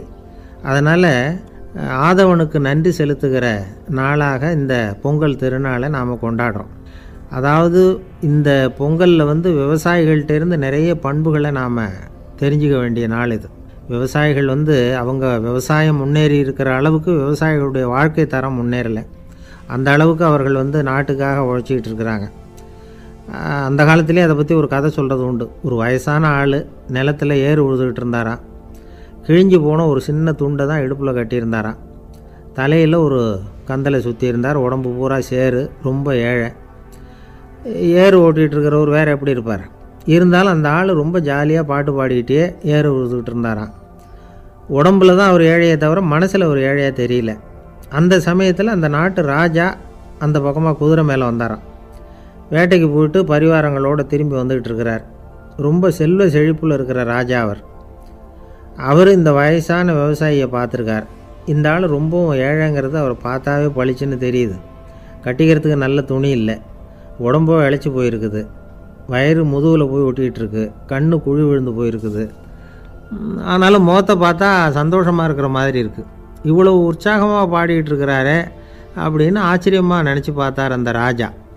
சரி, அவர்கிட்ட கொஞ்சம் பேச்சு கொடுத்து பார்க்கலாம் அப்படின்னு முடிவு பண்ணார். ஐயா பெரியவரே, இப்படி கொஞ்சம் வர முடியுமான்னாராம். பொழுது போகிறதுக்குள்ளே நான் இந்த வயல் பூரா உழவு ஓட்டி ஆகணும், அதனால் பேசுகிறதுக்கு நேரம் இல்லை அப்படின்னாராம் அந்த பெரியவர். என்ன அவ்வளவு அவசரமாக? மீதி இருந்தால் நாளைக்கு உழுதக்கூடாதா? அது சரி, உனக்கு எத்தனை ஏக்கர் நிலம் இருக்குது அப்படின்னு விசாரிச்சிருக்கார் ராஜா. எனக்குன்னு சொந்தமாக உள்ளங்கை அளவு கூட நிலம் கிடையாது. இது எங்கள் முதலாளியோட நிலம். இதை பூராவும் உழுது முடித்தா தான் அவர் கூலி கொடுப்பார். நான் கூலிக்கு உழுதுகிட்டு இருக்கிறேன். உங்ககிட்ட பேசிக்கிட்டு இருந்தால் அவருக்கு துரோகம் பண்ணது மாதிரி ஆகிடும் அப்படின்னாராம். ராஜா குதிரையை விட்டு கீழே இறங்கினார். வரப்பில் நடந்து அந்த பெரியவர்கிட்டே போனாராம். சரி, ஒரு நாள் பூரா உழுதா உனக்கு எவ்வளவு கூலின்னு கேட்டிருக்கார். 8 அணா கூலி கிடைக்கும்னாராம் அவர். இது ரொம்ப காலத்துக்கு முன்னாடி நடந்த ஒரு சம்பவங்கிறதுனால அப்போ 8 அணா கூலிங்கிறது ரொம்ப பெருசு. இருந்தாலும் அதுவும் அந்த ராஜாவுக்கு பெரிய கூலியாக தெரியல. இவ்வளவு தானா, இதை வச்சுக்கிட்டு நீ எப்படி காலம் தள்ளுற அப்படின்னாராம். ஒன்றும் கவலை இல்லை அப்படின்னாராம் அவர். ராஜாவுக்கு ரொம்ப ஆச்சரியமாக போச்சு. 8 அணா கூலி வாங்குகிற இந்த ஆள் கவலை இல்லாமல் இருக்கிறார், ஏராளமான வசதியோடு இருக்கிறன்னா கவலை இல்லாமல் வாழ முடியலையே அப்படின்னு நினச்சி பார்த்துருக்கார். அது சரி, 8 அணாவில் எப்படி குடும்பம் நடத்துகிற அப்படின்னு கேட்டாராம். எனக்கு கிடைக்கிற 8 அணாவில் 2 அணா குடும்பத்துக்கு செலவழிக்கிறேன், 2 அணா பழைய கடனுக்கு கொடுக்குறேன், 2 அணா வந்து தர்மம் செய்கிறேன், 2 அணா வட்டிக்கு கொடுக்குறேன், ஒரு குறையும் இல்லைன்னாராம். ராஜாவுக்கு ஒன்றும் புரியல. எனக்கு ஒன்றும் புரியலேன்னு இருக்கார். ஐயா, எனக்கும் என் மனைவிக்கும் 2 அணா செலவாகுது. வயசான அம்மா அப்பா இருக்கிறாங்க, சின்ன வயசில் என்னை காப்பாற்றினவங்க அவங்க. அந்த கடனுக்கு 2 அணா செலவாகுது, அது பழைய கடன். என் தங்கச்சி ஒருத்தி ஆதரவு இல்லாத நிலைமையில் தன்னுடைய மகனோட என் வீட்டில் வந்து இருக்கிறா. அவளுக்கும் அவள் மகனுக்கும் 2 அணா செலவு பண்ணுறேன், அது தர்மம். எனக்கு 2 பிள்ளைங்க இருக்கிறாங்க, அவங்களுக்கு 2 அணா செலவு பண்ணுறேன், அது வட்டிக்கு கொடுக்கறது மாதிரி. பிற்காலத்தில் அவங்க எங்களை காப்பாற்றுவாங்க. அந்த வகையில் நான் திருப்தியோடு வாழ்ந்துக்கிட்டு இருக்கிறேன் அப்படின்னாராம். ராஜாவுக்கு அர்த்தம் புரிய ஆரம்பிச்சுதான். அந்த பெரிய நிலத்தை விலை கொடுத்து வாங்கி அந்த பெரியவருக்கே தானமாக கொடுத்துட்டாராம். இப்போ உழுதவருக்கே நிலம் சொந்தமாயிட்டுது. அன்னையிலேருந்து அரசனுக்கும் ஆறுதல் கிடைச்சிதான். இப்படி ஒரு கதை சொல்லுவாங்க. 8 அணா வருமானத்தை வச்சுக்கிட்டு எப்படி காலத்தை தள்ளுறதுன்னு சொல்கிறதுக்காக இந்த கதையை சொல்கிறதாக யாரும் தப்பாக நினச்சிக்கக்கூடாது. கிடைக்கிறத எப்படி பங்கு போடுறார், எப்படி திருப்தியாக வாழறார் அப்படிங்கிறது தான் முக்கியம். அது மாதிரி இன்றைக்கு இந்த பொங்கல் திருநாளில் உழவர்கள் மனசு மகிழ்ச்சியாக இருந்ததுன்னா அது எல்லாரும் மகிழ்ச்சியாக இருக்கிறது மாதிரி அர்த்தம். அதனால் அவர்கள்ட்டேருந்து நாம் வந்து பாடம் கற்றுக்கணும். சில உழவர்கள் வந்து தங்கள் நிலத்தில் விளையிறத தாங்கள் சாப்பிட மாட்டாங்க, அடுத்தவங்கள்ட்ட விற்றுட்டு சந்தையில் போய் வேறு அரிசி வாங்கிட்டு வந்து தான் இவங்க சாப்பிடுவாங்க. அப்படிப்பட்ட விவசாயிகள்லாம் இது உண்டு. பங்கிடுகிற பண்பை உழவர்கள்ட்டேருந்து கற்றுக்கொள்ளுங்கள் அப்படிம்பாங்க. ஒரு ஆள் நிம்மதியாக மகிழ்ச்சியாக இருந்தானா, உங்கள் நிம்மதிக்கும் மகிழ்ச்சிக்கும் என்ன காரணம்னு கேட்டிருக்கார் இன்னொருத்தர். என்கிட்ட இருந்தது பூராவையும் என் பிள்ளைங்களுக்கு சமமாக பங்கு போட்டு கொடுத்துட்டேன், எனக்குன்னு எதுவுமே வச்சுக்கல, அதுதான் நிம்மதிக்கு காரணம்ன்றிருக்கான். உங்ககிட்ட இருந்தது எவ்வளவு இருந்தது அப்படின்னு கேட்டிருக்காரு அவர். மொத்தமாக ஒரு 50,000 ரூபா இருக்கும். அப்படின்னு இருக்கான். அவ்வளவும் பணமாகவே இருந்ததா அப்படின்னு கேட்டிருக்காங்க இவங்க. இல்லைங்க, அவ்வளவும் கடன், அதை தான் பிரித்து கொடுத்துருக்கேன் பிள்ளைங்கக்கிட்ட அப்படின்னு நானும். அவன் எது ரொம்பவும் கஷ்டமான காரியம் அப்படின்னு கேட்டார் ஒருத்தர். ஒருத்தருக்கு ஒருத்தர் சண்டை போடாமல் இருக்கிறது தான் ரொம்ப கஷ்டமான காரியம் அப்படின்னு தோணுது. ஒரு நாட்டுக்கும் இன்னொரு நாட்டுக்கும் சண்டை, நாட்டுக்குள்ளேயே ஒரு குரூப்புக்கும் இன்னொரு குரூப்புக்கும் சண்டை. ஏன் சண்டை போட்டுக்கிறீங்கன்னு கேட்டு பாருங்கள். நாங்கள் சமாதானத்துக்காக தான் சண்டை போட்டுக்கிறோம் அப்படிம்பாங்க. வாழறதுக்காக பிறந்த மனுஷன் லட்சியத்துக்காக உயிரை விட தயார் அப்படின்னு சொல்லிகிட்டு இருப்பான். அப்படி உயிரை விடுறவங்கள நாமளும் பாராட்டுவோம். ஆனால் ஒன்றுமில்லாத விஷயங்களுக்கெல்லாம் சண்டை போடுறவங்களெல்லாம், அப்படிப்பட்டவங்களையும் சரி உயிரை விடுறவங்களையும் சரி என்னென்னு சொல்கிறது, யுத்தங்களாலேயும் சண்டைகளாலேயும் நாம் அடையிறது என்னங்கிறது ஒரு பக்கம் இருக்கட்டும், இழக்கிறது என்ன தெரியுமா? ஏராளமான உயிர்கள். ரத்தம் சிந்துறதுக்கு நான் தயார் அப்படின்னு மார்தட்டி சொல்லலாம். ஆனால் ரத்தம் சிந்தினா உயிர் காத்துக்கிட்டு இருக்க தயார் இல்லை. அதாவது உயிர் நமக்காக காத்துக்கிட்டு இருக்க தயார் இல்லை. இழக்கிற ரத்தத்தை ஈடுகட்டினா தான் உயிரை காப்பாற்ற முடியும். அதனால் இது சம்மந்தமாக ஆராய்ச்சி செய்கிற கட்டாயம் ஏற்பட்டு போச்சு. அதோட விளைவாக புதுசாக ஒன்றை கண்டுபிடிச்சிருக்கிறாங்க. அதுதான் செயற்கை ரத்தப்பொடி. இப்போ இந்த திடீர் சாம்பார் பொடி, திடீர் ரசப்பொடி, திடீர் காப்பி பொடி இப்படிலாம் சொல்கிறோம்ல, அது மாதிரி இது திடீர் ரத்தப்பொடி. இஸ்ரேல் ஒரு சின்ன நாடு, மக்கள் தொகை குறைச்சல், அதோட போர்கள் வேறு. அதனால் காயம்பட்டவங்களை காப்பாற்றியே தீர வேண்டிய கட்டாயம். காப்பாற்றணும்னா ரத்த இழப்பை தடுக்கணும். அப்படின்னா உடனடியாக புது ரத்தம் செலுத்தி ஆகணும். திடீர்னு ரத்தம் வேணும்னா எங்கே போகிறது? அதுவும் கிடைக்கிற ரத்தம் சேர்கிற குரூப்பாக இருக்கணும். ஒரு வேடிக்கை பார்த்தீங்களா, நான் வேறு குரூப்பு நீ வேறு குரூப்புன்னு இவன் சண்டை போடுறான். இதில் அடிபட்டவனுக்கு ரத்தம் கொடுக்க போனால் அதுலேயும் அது வேறு வேறு குரூப்பாக இருக்குது. அது ரத்தமும் வேறு வேறு குரூப்புன்னு சொல்லிகிட்டு இருக்குது. எந்த குரூப்பு ரத்தம் வேணும்? அது உடனடியாக கிடைக்கலன்னா என்ன பண்ணுறது? இப்படிப்பட்ட கஷ்டம்லாம் நமக்கு வந்துடுது. இதுக்காக தான் விஞ்ஞானிகள் இந்த ரத்த பொடியை கண்டுபிடிச்சிருக்கிறாங்க. அதாவது ஒரு ஆள் அடிபட்டு போட்டான்னு வச்சுங்களேன், அவனுக்கு ரத்தம் கிடைக்கல, உடனே என்ன பண்ணலாம்? இந்த சுத்தப்படுத்தப்பட்ட தண்ணீரை கொஞ்சம் எடுத்துக்க வேண்டியது, அதில் இந்த ரத்த பொடியை கரைக்க வேண்டியது. இப்போ இந்த செயற்கை ரத்தம் தயாராகிட்டுது. இதை அந்த ஆள் உடம்புல ஏற்றி விட்ற வேண்டியது. இயற்கையாக நம்ம உடம்பில் இருக்கிற ரத்தம் என்னென்ன வேலை செய்யுதோ அதே வேலையை இதுவும் செய்யும். அதாவது ஆக்சிஜனை உடம்புல எல்லா இடத்துக்கும் எடுத்துகிட்டு போகுது. அந்த வேலையை இந்த செயற்கை ரத்தமும் செஞ்சுடுது. ஆனால் ஒரு விஷயம், இந்த செயற்கை ரத்தம் ஒரு அவசரத்துக்கு தான் உபயோகப்படுத்தலாம், ஒரு முதல் உதவி மாதிரி. அதை அப்படியே நிரந்தரமாக விட்டுற முடியாது. பின்னாடி தேவையான குரூப்பு உண்மையான ரத்தம் கிடைச்ச உடனே அதை செலுத்திக்கணும். உண்மையான ரத்தத்தை 20லேருந்து 40 நாள் வரைக்கும் தான் பாதுகாக்க முடியும். அதுவும் குளிர்பதன பெட்டியில். அதுக்குள்ளே உபயோகப்படுத்தலைன்னா அது வீணாக போயிடும். இந்த ரத்த பொடி அப்படி இல்லை, எவ்வளோ நாள் வேணும்னாலும் அப்படியே வச்சுருக்கலாம். குளிர்பதன பெட்டியும் தேவையில்லை. ஆனால் ஒன்று, இது தண்ணியில் கலந்து செயற்கை ரத்தமாக ஆக்கிவிட்டா அதோட வலு 72 மணி நேரம் தான். அதாவது 3 நாள். அதுக்குள்ளே அந்த ஆசாமியை எங்கேயாவது ஆஸ்பத்திரிக்கு தூக்கிட்டு போய் உண்மையான ரத்தத்தை கொடுத்துடணும். சண்டையில் அடிபடுறவங்க, சாலை விபத்தில் அடிபடுறவங்க, இவங்களுக்கெல்லாம் அவசரத்துக்கு கை கொடுத்து உதவுறது இந்த செயற்கை ரத்த பொடி. அதுக்கப்புறம் நாம் கொடுக்குற ரத்தம் தான் அவங்கள காப்பாற்றணும். இன்றைக்கி ரத்தத்தை தானமாக கொடுக்க தயாராக இருக்கிற நல்ல உள்ளங்கள் ஏராளம். எவ்வளவு ஆக்சிடெண்ட்டு, ஆப்ரேஷன், இதில் சம்மந்தப்பட்டவங்களை காப்பாற்றுறது நாம் தானமாக கொடுக்குற ரத்தம் தானே. ஒரு ஆக்சிடெண்ட்டு, ஒரு ஸ்கூட்டர் ஒரு ஆள் மேலே மோதி விட்டுது, பார்த்து வரக்கூடாதா அப்படின்னா அந்த ஆள், நீ தான் பார்த்து நடக்கணும், ஏன்னா 20 வருஷமாக நான் அந்த ஸ்கூட்டரை ஓட்டிகிட்டு இருக்கிறேன் அப்படின்னு இவன். இதுக்கு அவன் சொன்னானா, நீ தான் பார்த்து ஓட்டணும், ஏன்னா 40 வருஷமாக நான் இப்படி நடந்துக்கிட்டு இருக்கிறேன் அப்படின்னு. ஒரு ஊரில் ஒரு ராஜா இருந்தார். பெரிய அரண்மனையில் தான் இருக்கிறார். எல்லா வசதியும் இருந்தது. இருந்தாலும் அவர் எல்லாரும் சொல்கிறது எப்படி தெரியுமா? பிச்சைக்கார ராஜா. அப்படி ஒரு பேர் அவருக்கு நிலச்சி போச்சு. ஜனங்களும் சரி, மற்ற தேசங்களில் உள்ளவங்களும் சரி, அவர் அந்த பேர் சொல்லியே குறிப்பிடுறது வழக்கமாக போட்டுது. இது அவருக்கு ரொம்ப கவலையாக போச்சு. என்ன இது, நம்மளை தேடி வர்றவங்களுக்கெல்லாம் நாம் சோறு போடுறோம், நம்ம புகழ்ந்து பாடல் ஏற்றி கொண்டு வர்ற புலவர்களுக்கெல்லாம் அவங்க எப்படி வந்தாலும் ஒருவேளை சோறு போடணுங்கிறது உத்தரவு. இவ்வளவுலாம் செஞ்சும் நம்மளை போய் பிச்சைக்கார ராஜான்னு எல்லாரும் சொல்கிறாங்களே, அது ஏன், எதுக்காக இப்படி சொல்கிறாங்க? இதுதான் ராஜாவுக்கு குழப்பம். சரி, இதை பற்றி நம்ம அமைச்சர்கள்கிட்ட கேட்கலாமா அப்படின்னு யோசனை பண்ணார். இந்த விஷயத்தை போய் அவங்கக்கிட்ட எப்படி கேட்குறதுன்னு அவருக்கு தயக்கமாக இருந்தது. கௌரவ குறைச்சலாக தெரிஞ்சுது அவருக்கு. சரி, சாதாரண குடிமக்கள்கிட்ட இதை பற்றி கேட்கலாமா அப்படின்னு யோசனை பண்ணார். கேட்கலாம், ஆனால் அவங்க யாரும் ராஜா முன்னாடி வந்து நின்று தைரியமாக பேசக்கூடிய அளவுக்கு இல்லை. ராஜாவோட குழப்பம் நாளுக்கு நாள் அதிகமாக போச்சு. கடைசியாக அவர் ஒரு முடிவுக்கு வந்தார். அதாவது இதை பற்றி ஒரு பிச்சைக்காரங்கிட்டே கேட்டு பார்த்துட்டா என்ன. இதுதான் அவர் பண்ண முடிவு. உடனே மாறு வேஷம் போட்டுக்கிட்டு நகர்வலம் போனார். ஒரு பிச்சைக்காரனை கண்டுபிடிச்சார். இதை பாருப்பா, நம்ம ராஜாவை எல்லாரும் பிச்சைக்கார ராஜான்னே சொல்கிறாங்களே, அதுக்கு என்ன காரணமாக இருக்கும் அப்படின்னு கேட்டார். அதுக்கு அவன் சொல்கிறான், இதுக்கான பதிலை இன்னும் ஒரு 30 நாளில் சொல்கிறேன் அப்படின்னா. உடனே இவருக்கு சந்தோஷம். உண்மையை அவங்ககிட்ட சொன்னார். நான் வேற யாரும் இல்லை, நான் தான் இந்த நாட்டு ராஜா. இப்போ நீ என் கூடவே வந்துடு, அரண்மனையிலேயே தங்கிக்கோ. 30 நாள் கழித்து எனக்கு பதில் சொல்லிவிட்டு அதுக்கப்புறமா நீ போகலாம் அப்படின்னு சொல்லி அழைச்சிட்டு வந்துட்டார். அரண்மனையில் ஒரு மூலையில் அவன் தங்கறதுக்கு இடம் கொடுத்தார். தினம் 2 வேளையும் இவனுக்கு சோறு போடுங்க அப்படின்னு உத்தரவு போட்டார். ராஜா கொடுத்த இடத்துல போய் உக்காந்துக்கிட்டான் அந்த பிச்சைக்காரன். தினமும் அந்த அரண்மனையில் நடக்கிறதையெல்லாம் கவனிச்சிக்கிட்டு வந்தான். வேளைக்கு சாப்பாடு வரும், சாப்பிட்டுக்கிட்டு இருக்கான். இப்படி 30 நாள் முடிஞ்சுது. ராஜா வந்தார். என்ன, என்னோட கேள்விக்கு பதில் என்னன்னு கண்டுபிடிச்சிட்டியான்னார். கண்டுபிடிச்சிட்டேன்னா.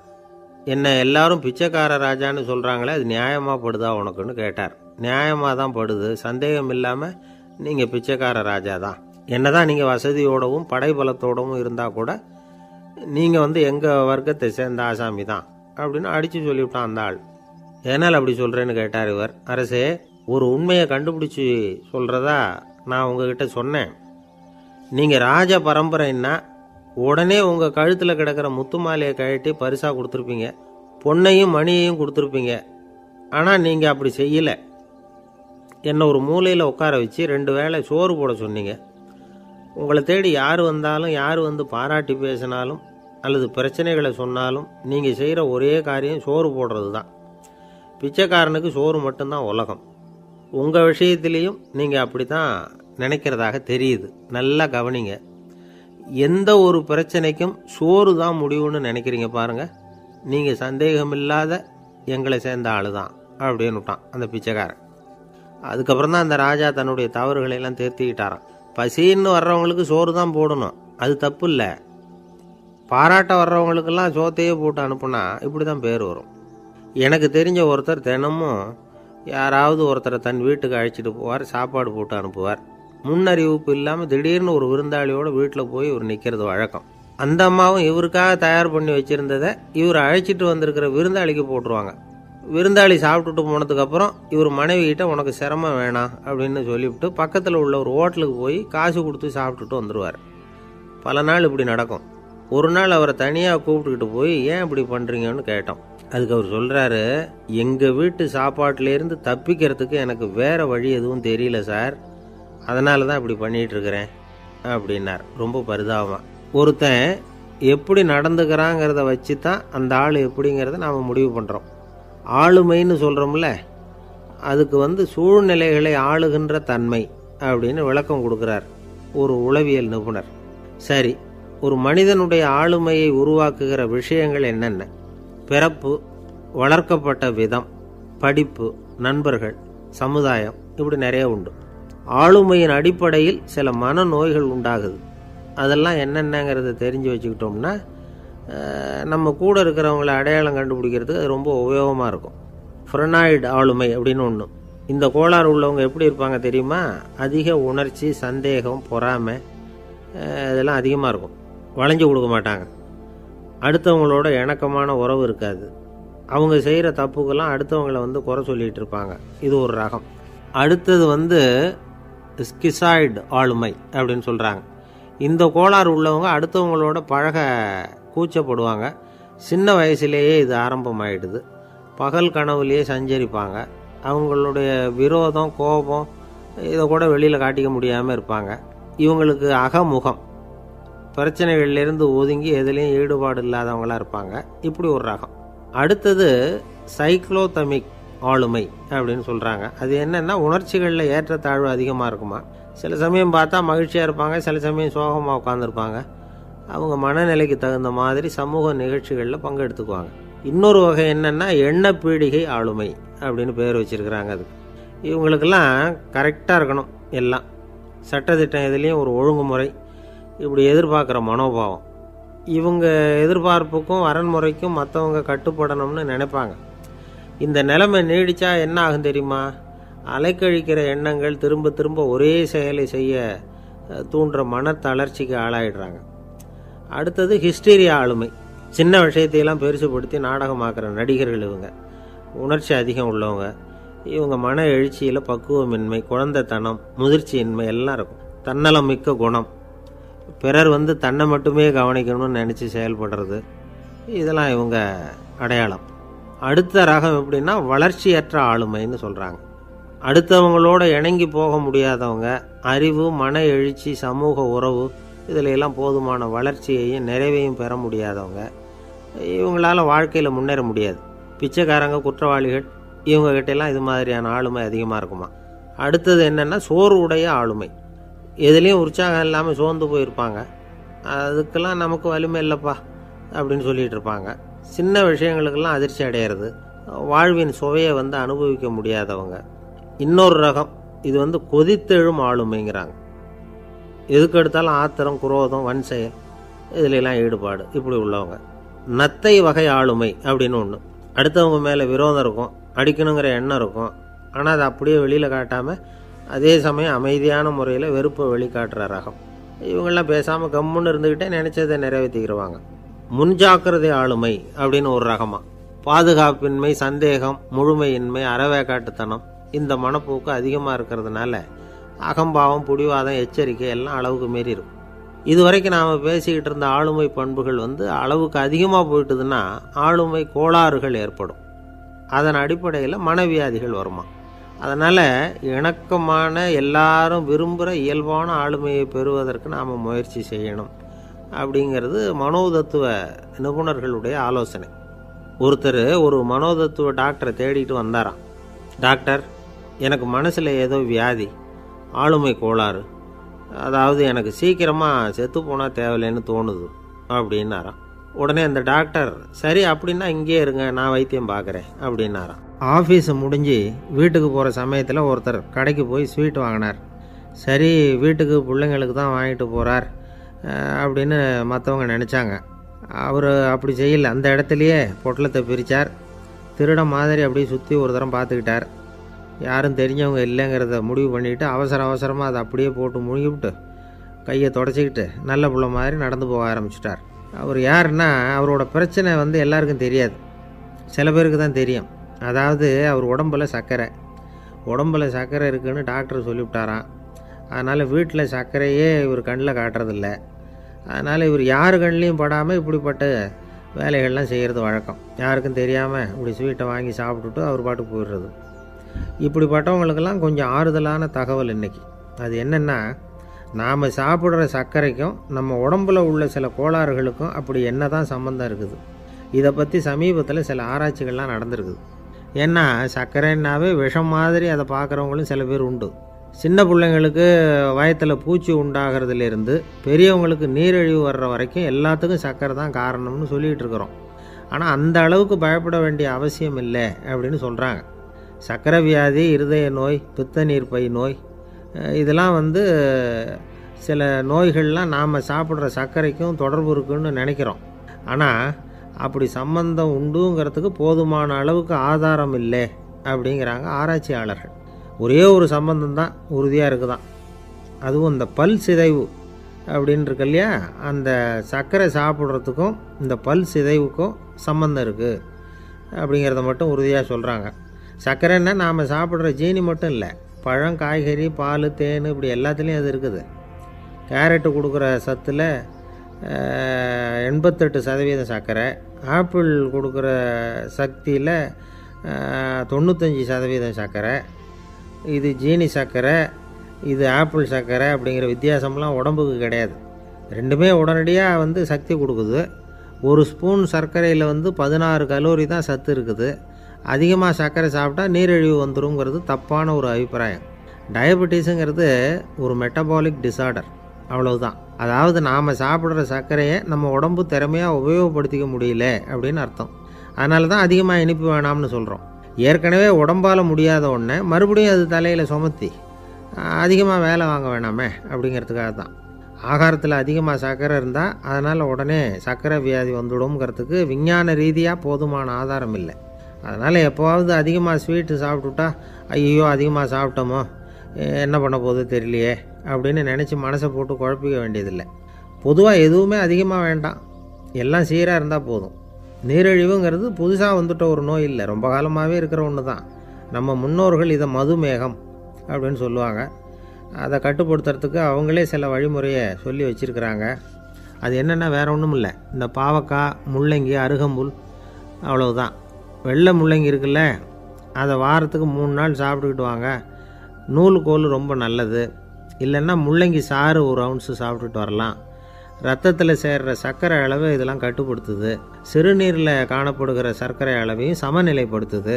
தினமும் ஆகாரத்தில் கோதுமை, கேழ்வரகு, வெந்தயம், கருவேப்பிலை, சோயாபீன்ஸ் எது கிடைக்குதோ சேர்த்துக்கலாம். இப்படிலாம் செஞ்சுக்கிட்டு வந்தால் அப்புறம் வீட்டுக்கு தெரியாமல் கடையில் போய் நின்றுக்கிட்டு ஸ்வீட் வாங்கி திருட்டுத்தனமாக சாப்பிட வேண்டிய அவசியமே உங்களுக்கு வராது.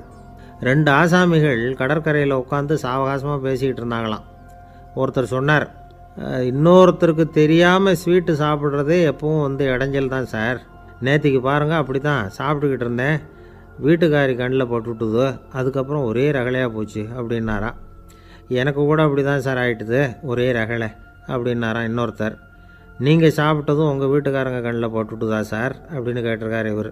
அதுக்கு அவர் சொன்னாராம், அப்படி இல்லை சார், கடைக்காரர் கண்ணில் போட்டுவிட்டுதோ, நான் அவருக்கு தெரியாமல் அந்த ஸ்வீட்டை அவர் கடையிலேருந்து எடுத்திருந்தேன் அப்படின்னு விளக்கம் கொடுத்தாராம் இந்த ஆள். ஒருத்தர் முகத்தை தொங்க போட்டுக்கிட்டு ஒரு மாதிரியாக வந்தார். என்ன விஷயம்னு விசாரித்தேன். என்னுடைய நண்பன் ஒருத்தங்கிட்ட கருத்து வேறுபாடு, இனிமேல் நமக்குள்ளே எந்த சம்மந்தமும் வேணாம்னு நட்பை முறிச்சிட்டு வந்துட்டேன்னா. நண்பர்கள்னு இருந்தால் கருத்து வேறுபாடு வரத்தான் செய்யும்னு. கருத்து வேறுபாடு வராமல் இருக்கிறதுக்கு ஏதாவது வழி உண்டா அப்படின்னு கேட்டாங்க. அதை பற்றி நிபுணர்கள் சில யோசனைகளை சொல்லியிருக்கிறாங்கன்னு. முதல் விஷயம் என்னென்னா, உங்கள் நண்பனுக்கு ஒரு செய்தி சொல்லணும்னா அதை நீங்களே நேரடியாக சொல்லுங்கள், அல்லது உங்கள் கைப்பட கடிதம் எழுதுங்க. அதாவது நேரடி தொடர்பு முக்கியம். அதை விட்டுட்டு இன்னொருத்தர் மூலமாக நண்பர்களுக்கு செய்தி அனுப்புனா நீங்கள் சொல்கிற செய்தி அப்படியே போய் சேராது, அது சேதமாயிடும். கூட்டி குறைச்சி சொல்லிவிடுவாங்க, அது குழப்பத்தில் கொண்டாந்து விட்டுரும். இது ஒரு யோசனை. 2வது யோசனை என்னென்னா, நீங்கள் ஒரு நல்ல காரியத்தை செய்யும் பொழுது உங்கள் நண்பரையும் சேர்த்துக்குங்க, அவருக்கும் அதில் ஒரு ஈடுபாட்டை உருவாக்குங்க. 3வது யோசனை, நம்ம பக்கத்தில் இருக்கிற நண்பர் மகிழ்ச்சி அடைகிற மாதிரி ஏதாவது செய்யணும். சின்ன சின்ன செயல்களாக இருந்தாலும் பரவாயில்ல, அவர் நமக்கு எதுவும் செய்யலையே, நாம் எதுக்கு செய்யணும் அப்படின்னு நினச்சிக்கிட்டு இருக்கக்கூடாது. 4வது யோசனை என்னென்னா, உங்களுக்கு ஒரு பிரச்சனையா அல்லது உங்கள் நண்பருக்கு ஒரு பிரச்சனையா, எதுவாக இருந்தாலும் 2 பேரும் சேர்ந்து உட்காந்து ஆலோசனை பண்ணுங்கள். நம்ம யோசனையும் கேட்கப்படுதே அப்படிங்கிற நினைப்பே அவருக்கு ஒரு மன நிறைவை உண்டாக்குமா. 5வது யோசனை, உங்கள் நண்பர் ஏதோ ஒரு காரியத்தை செய்கிறார், நீங்கள் உடனே அவசரப்பட்டு நீ செய்கிறது தப்புன்னு தீர்ப்பு சொல்லக்கூடாது. அவர் அதை செய்கிறதுக்கான நியாயங்கள் எவ்வளோ இருக்கும், அதை புரிஞ்சுக்கிறதுக்கு முயற்சி பண்ணணும். 6வது யோசனை, உங்கள் நண்பர் என்ன சொன்னாலும் அதை பொறுமையாக கேளுங்க.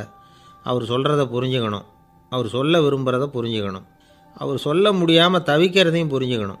இப்படி 3 விதமாகவும் அவரை புரிஞ்சுக்கிட்டு அதுக்கு தகுந்த மாதிரி செயல்படணும். 7வது யோசனை என்னென்னா, உங்கள் நண்பர் உங்ககிட்ட ஏதோ ஒரு கருத்தை சொல்கிறார், அது உங்களுக்கு பிடிக்கல, அதுக்காக உடனே நீ சொல்கிறது சரியில்லை, நான் ஒத்துக்க மாட்டேன் அப்படின்லாம் மறுத்துக்கிட்டு இருக்கக்கூடாது. அவர் சொல்கிறத கேட்கணும், பொறுமையாக சிந்திக்கணும், அதுக்கப்புறம் பதில் சொல்லணும்.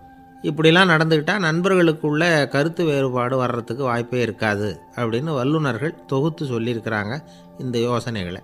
எனக்கு தெரிஞ்ச சில நண்பர்கள் உண்டு, அவங்களுக்குள்ளேயும் கருத்து வேறுபாடுகள் வராமல் இருக்கிறதுக்கு சில நுட்பங்களை கையாளுறது உண்டு. ஒருத்தர் சொன்னார், அந்த டாக்டர் சின்ன வயசுலேருந்து என் கூட பழகினவர், நாங்கள் 2 பேரும் இணை பிரியாத நண்பர்கள். இருந்தாலும் எனக்கு உடம்பு சரியில்லைன்னா நான் அவர்கிட்ட வைத்தியம் பார்த்துக்க மாட்டேன் அப்படின்னார் ஒருத்தர். ஏன் அப்படின்னு கேட்டேன். எங்கள் நட்பு கெட்டுப்போடக்கூடாது இல்லையா, அதனால தான் அப்படின்னார் இவர். ஒரு மனுஷனுக்கு 3 விதத்தில் கர்வம் உண்டாகிறதுக்கு வாய்ப்பு உண்டு. பணம், பதவி, புகழ். பணம் அதிகமாக வந்தால் கர்வம் வரலாம், பதவி பெருசாக வந்துட்டுதுன்னா கர்வம் வரலாம், புகழ் அதிகமாக போனாலும் கர்வம் வரலாம். இந்த 3 வகையான கர்வத்துக்கும் இடம் கொடுக்காமல் இருக்கிறாங்க பாருங்கள், அவங்க தான் சிறந்த மனிதர்கள். ஒரு பெரிய பொறுப்பில் இருக்கிறவங்களுக்கு கர்வம் வந்துடக்கூடாது. அப்படி வந்துட்டுதுன்னா அது எல்லாருக்கும் இடைஞ்சல். ஒரு ராஜா இருந்தார். அவர் ஒரு நாள் தன்னுடைய தலைநகரத்தை சுற்றி வந்துக்கிட்டு இருந்தார். ஒரு இடத்துல ஒரு அழகான நிலத்தை பார்த்தார். ஆஹா, இந்த இடத்துல நமக்குன்னு ஒரு மாளிகையை கட்டினா எவ்வளோ நல்லாயிருக்கும் அப்படின்னு நினச்சார். ராஜா நினச்சா அது முடியாத காரியமா? சரி, இந்த நிலம் யாருக்கு சொந்தம்னு விசாரிங்க அப்படின்னார் பக்கத்தில் இருந்தவங்கக்கிட்ட. அவங்கெல்லாம் ஓடி போய் விசாரித்தாங்க. அந்த இடம் ஒரு வயசான கிழவிக்கு சொந்தம், வயசான அம்மாவுக்கு சொந்தமாக. அந்த அம்மா தான் அதில் ஒரு குடிசையை போட்டு குடியிருந்துகிட்டு இருக்கிறாங்க. சரி, அந்த நிலத்துக்கு ஒரு விலையை நிர்ணயம் பண்ணி அதை அந்த வயசான அம்மாக்கிட்ட கொடுத்துருங்கோ அப்படின்னு உத்தரவு போட்டார் ராஜா. ஆனால் அந்த அம்மா, இது எங்கள் பூர்வீக இடம், இதை விற்க மாட்டேன் அப்படின்னு சொல்லிவிட்டுது. சரி, 2 பங்கு விலை கொடுக்குறோம்னு சொல்லி பாருங்க அப்படின்னாங்க. அப்படியே சொன்னாங்க அரண்மனை ஆட்கள். அதுக்கும் சம்மதிக்கலை அந்த அம்மா. இதை கேள்விப்பட்டதும் ராஜாவுக்கு கோபம் வந்துட்டுது. தன்னுடைய ஆளுங்களை கூப்பிட்டார். போய் அந்த குடிசையை பிரித்து எறிங்க, காசெல்லாம் ஒன்றும் கொடுக்காதீங்க அப்படின்னு கத்தினார். அவ்வளோதான். அடுத்த நிமிஷம் அரண்மனை ஆசாமிகள் போனாங்க, குடிசையை பிரித்து எரிஞ்சாங்க. அந்த வயசான அம்மா இருக்குது, அதுவும் அந்த இடத்த விட்டு துரத்தி விட்டாங்க. அந்த இடத்துல ஒரு அரச மாளிகையை கட்டி முடிச்சிட்டாங்க. அந்த வயசான அம்மா பாவம், ராஜாவே இப்படி பண்ணால் யார்கிட்ட போய் முறையிட முடியும்? ஒரு ஞானி இருந்தார், அவர்கிட்ட போய் சொன்னாங்க. அவர் இவங்க சொன்னதை கேட்டு மனசில் வச்சுக்கிட்டார். ஒரு நாள் அந்த ராஜாவே இந்த ஞானியை கூப்பிட்டார். புதுசாக ஒரு மாளிகை கட்டியிருக்கிறேன், வந்து பாருங்கன்னு. சரின்னு சொல்லி இந்த பெரியவர் ஒரு நாள் அந்த மாளிகைக்கு போனார். சும்மா போகல, ஒரு கழுதையையும் ஓட்டிகிட்டு போனார். கொஞ்சம் சாக்குகள், வெத்து சாக்கு, அதையும் எடுத்து கழுதை முதுகில் போட்டு கழுதையை ஓட்டிகிட்டு போகிறார். ராஜா பார்த்தார். அவருக்கு இது ஆச்சரியமாக இருந்தது. என்ன இது, மாளிகைக்கு வந்துட்டு போங்கன்னு கூப்பிட்டா கழுதை சாக்கு இதெல்லாம் கொண்டு வராரே, ஒன்றும் புரியலையேன்னு நினச்சார். எதுக்காக இதெல்லாம்னு கேட்டார். அரசருடைய தோட்டத்திலேருந்து கொஞ்சம் மண் எடுத்துகிட்டு போகிறதுக்கு ஆசைப்படுறேன், அதுக்கு நீங்கள் அனுமதி கொடுக்கணும் அப்படின்னாரு இவர். இது என்ன வேடிக்கையான கோரிக்கையாக இருக்குது அப்படின்னு நினச்சார் ராஜா. இருந்தாலும் மண்ணு தானே கேட்குறாரு, எடுத்துகிட்டு போகட்டுமே அப்படின்னு நினச்சார். சரி, நான் அனுமதி கொடுத்தார். அந்த பெரியவர் தோட்டத்துக்கு போனார், மண்ணை வெட்டினார், சாக்கில் போட்டு நிரப்புனார். ராஜாவை கொஞ்சம் கிட்ட வாங்கன்னு கூப்பிட்டார். இந்த மண் மூட்டையை தூக்கி கழுதையோட முதுகில் வைக்கணும், கொஞ்சம் உதவி பண்ணுங்கன்னார். ஓ, பண்ணுறேனே அப்படின்னு சொல்லி ராஜா கிட்ட போனார். மூட்டையை தூக்கி பார்க்குறாரு, முடியல, திணறி போட்டார். இப்போ அந்த ஞானி பேசினாராம். அரசே, இந்த ஒரு சாக்கு மண்ணையே உங்களால் தூக்க முடியல, அந்த கிழவிகிட்ட இருந்து அந்த அக்கிரமமாக அபகரித்த இந்த தோட்டம் பூராவையும் சுமக்கணும்னு ஆசைப்படுறீங்களே, அது உங்களால் முடியுமா அப்படின்னு கேட்டாராம். ராஜா யோசனை பண்ண ஆரம்பித்தார். தன்னுடைய செயலுக்காக வருத்தப்பட்டாராம். அந்த வயசான அம்மாவை உடனடியாக வரவழைச்சார். தாயே, தப்பு பண்ணிட்டேன், என்னை மன்னிச்சுக்குங்க, இன்னையிலேருந்து இந்த மாளிகையும் தோட்டமும் உங்களுக்கு தான் சொந்தம் அப்படின்னு சொல்லிவிட்டாராம். போகிறப்ப இந்த உலகத்திலேருந்து எண்ணத்தை எடுத்துகிட்டு போக போகிறோம், அதனால் ரொம்பவும் அலட்டிக்க வேண்டியதில்லை, கர்வப்பட வேண்டியதில்லை அப்படிங்கிறது ஒரு பெரிய உபதேசம். ஒரு பெரிய மனுஷன் சாக கிடந்தார், ரொம்பவும் அழுதார். ஏன் அழறீங்க அப்படின்னு கேட்டாங்க சுற்றி இருந்தவங்க. நான் சாகிறதுக்காக கவலைப்படலை, நான் நம்ம ஜனங்களுக்காக எவ்வளவோ காரியம்லாம் செஞ்சுக்கிட்டு வந்தேன். நான் செஞ்சுக்கிட்டு வந்த சேவையை இனிமேல் யார் செய்ய போகிறாங்க, அது யாரால் முடியும், அதை நினச்சி தான் அழறேன் அப்படின்னாராம். ஒருத்தர் முன்னாடி வந்தார். அதுக்காக நீங்கள் கவலைப்படாதீங்க, உங்கள் சேவையை தொடர்ந்து செய்கிறதுக்கு என்ன மாதிரி இளைஞர் பட்டாலும் தயாராக இருக்குது, இருந்தாலும் எங்கள் கவலை என்னென்னா அப்படின்னு இழுத்தார். என்ன சொல்லுங்கன்னு கேட்டார் அவர்.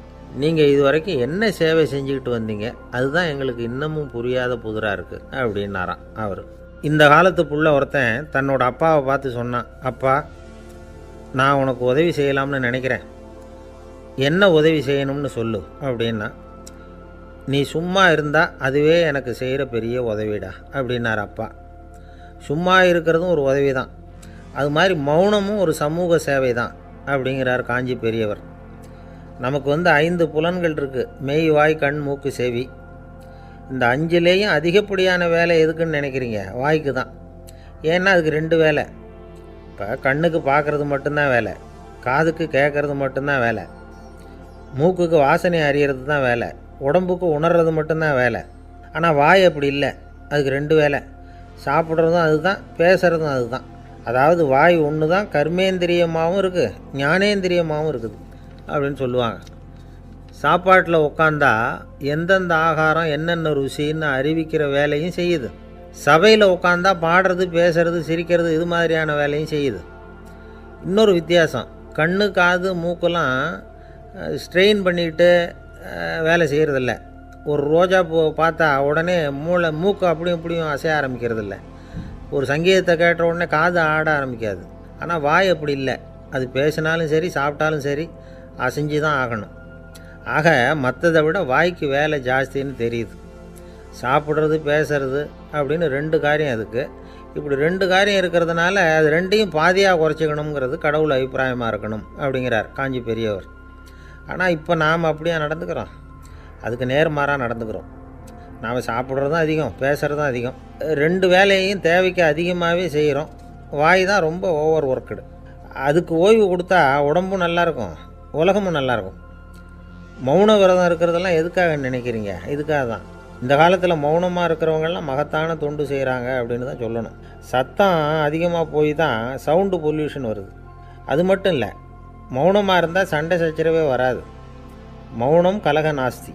ஆக இதுவும் ஒரு சமூக சேவை தான். நமக்கு தான் வாய் இருக்குதுங்கிறதுக்காக வசமாக சாப்பிட்றதும் தப்பு, வளவளன்னு பேசுகிறதும் தப்பு. ஒரு கருத்தை சொல்கிறதுக்கு ஒரே ஒரு சொல்லு போதும் அப்படின்னு இருக்கும்பொழுது 2 சொற்களை செலவு பண்ணாதே.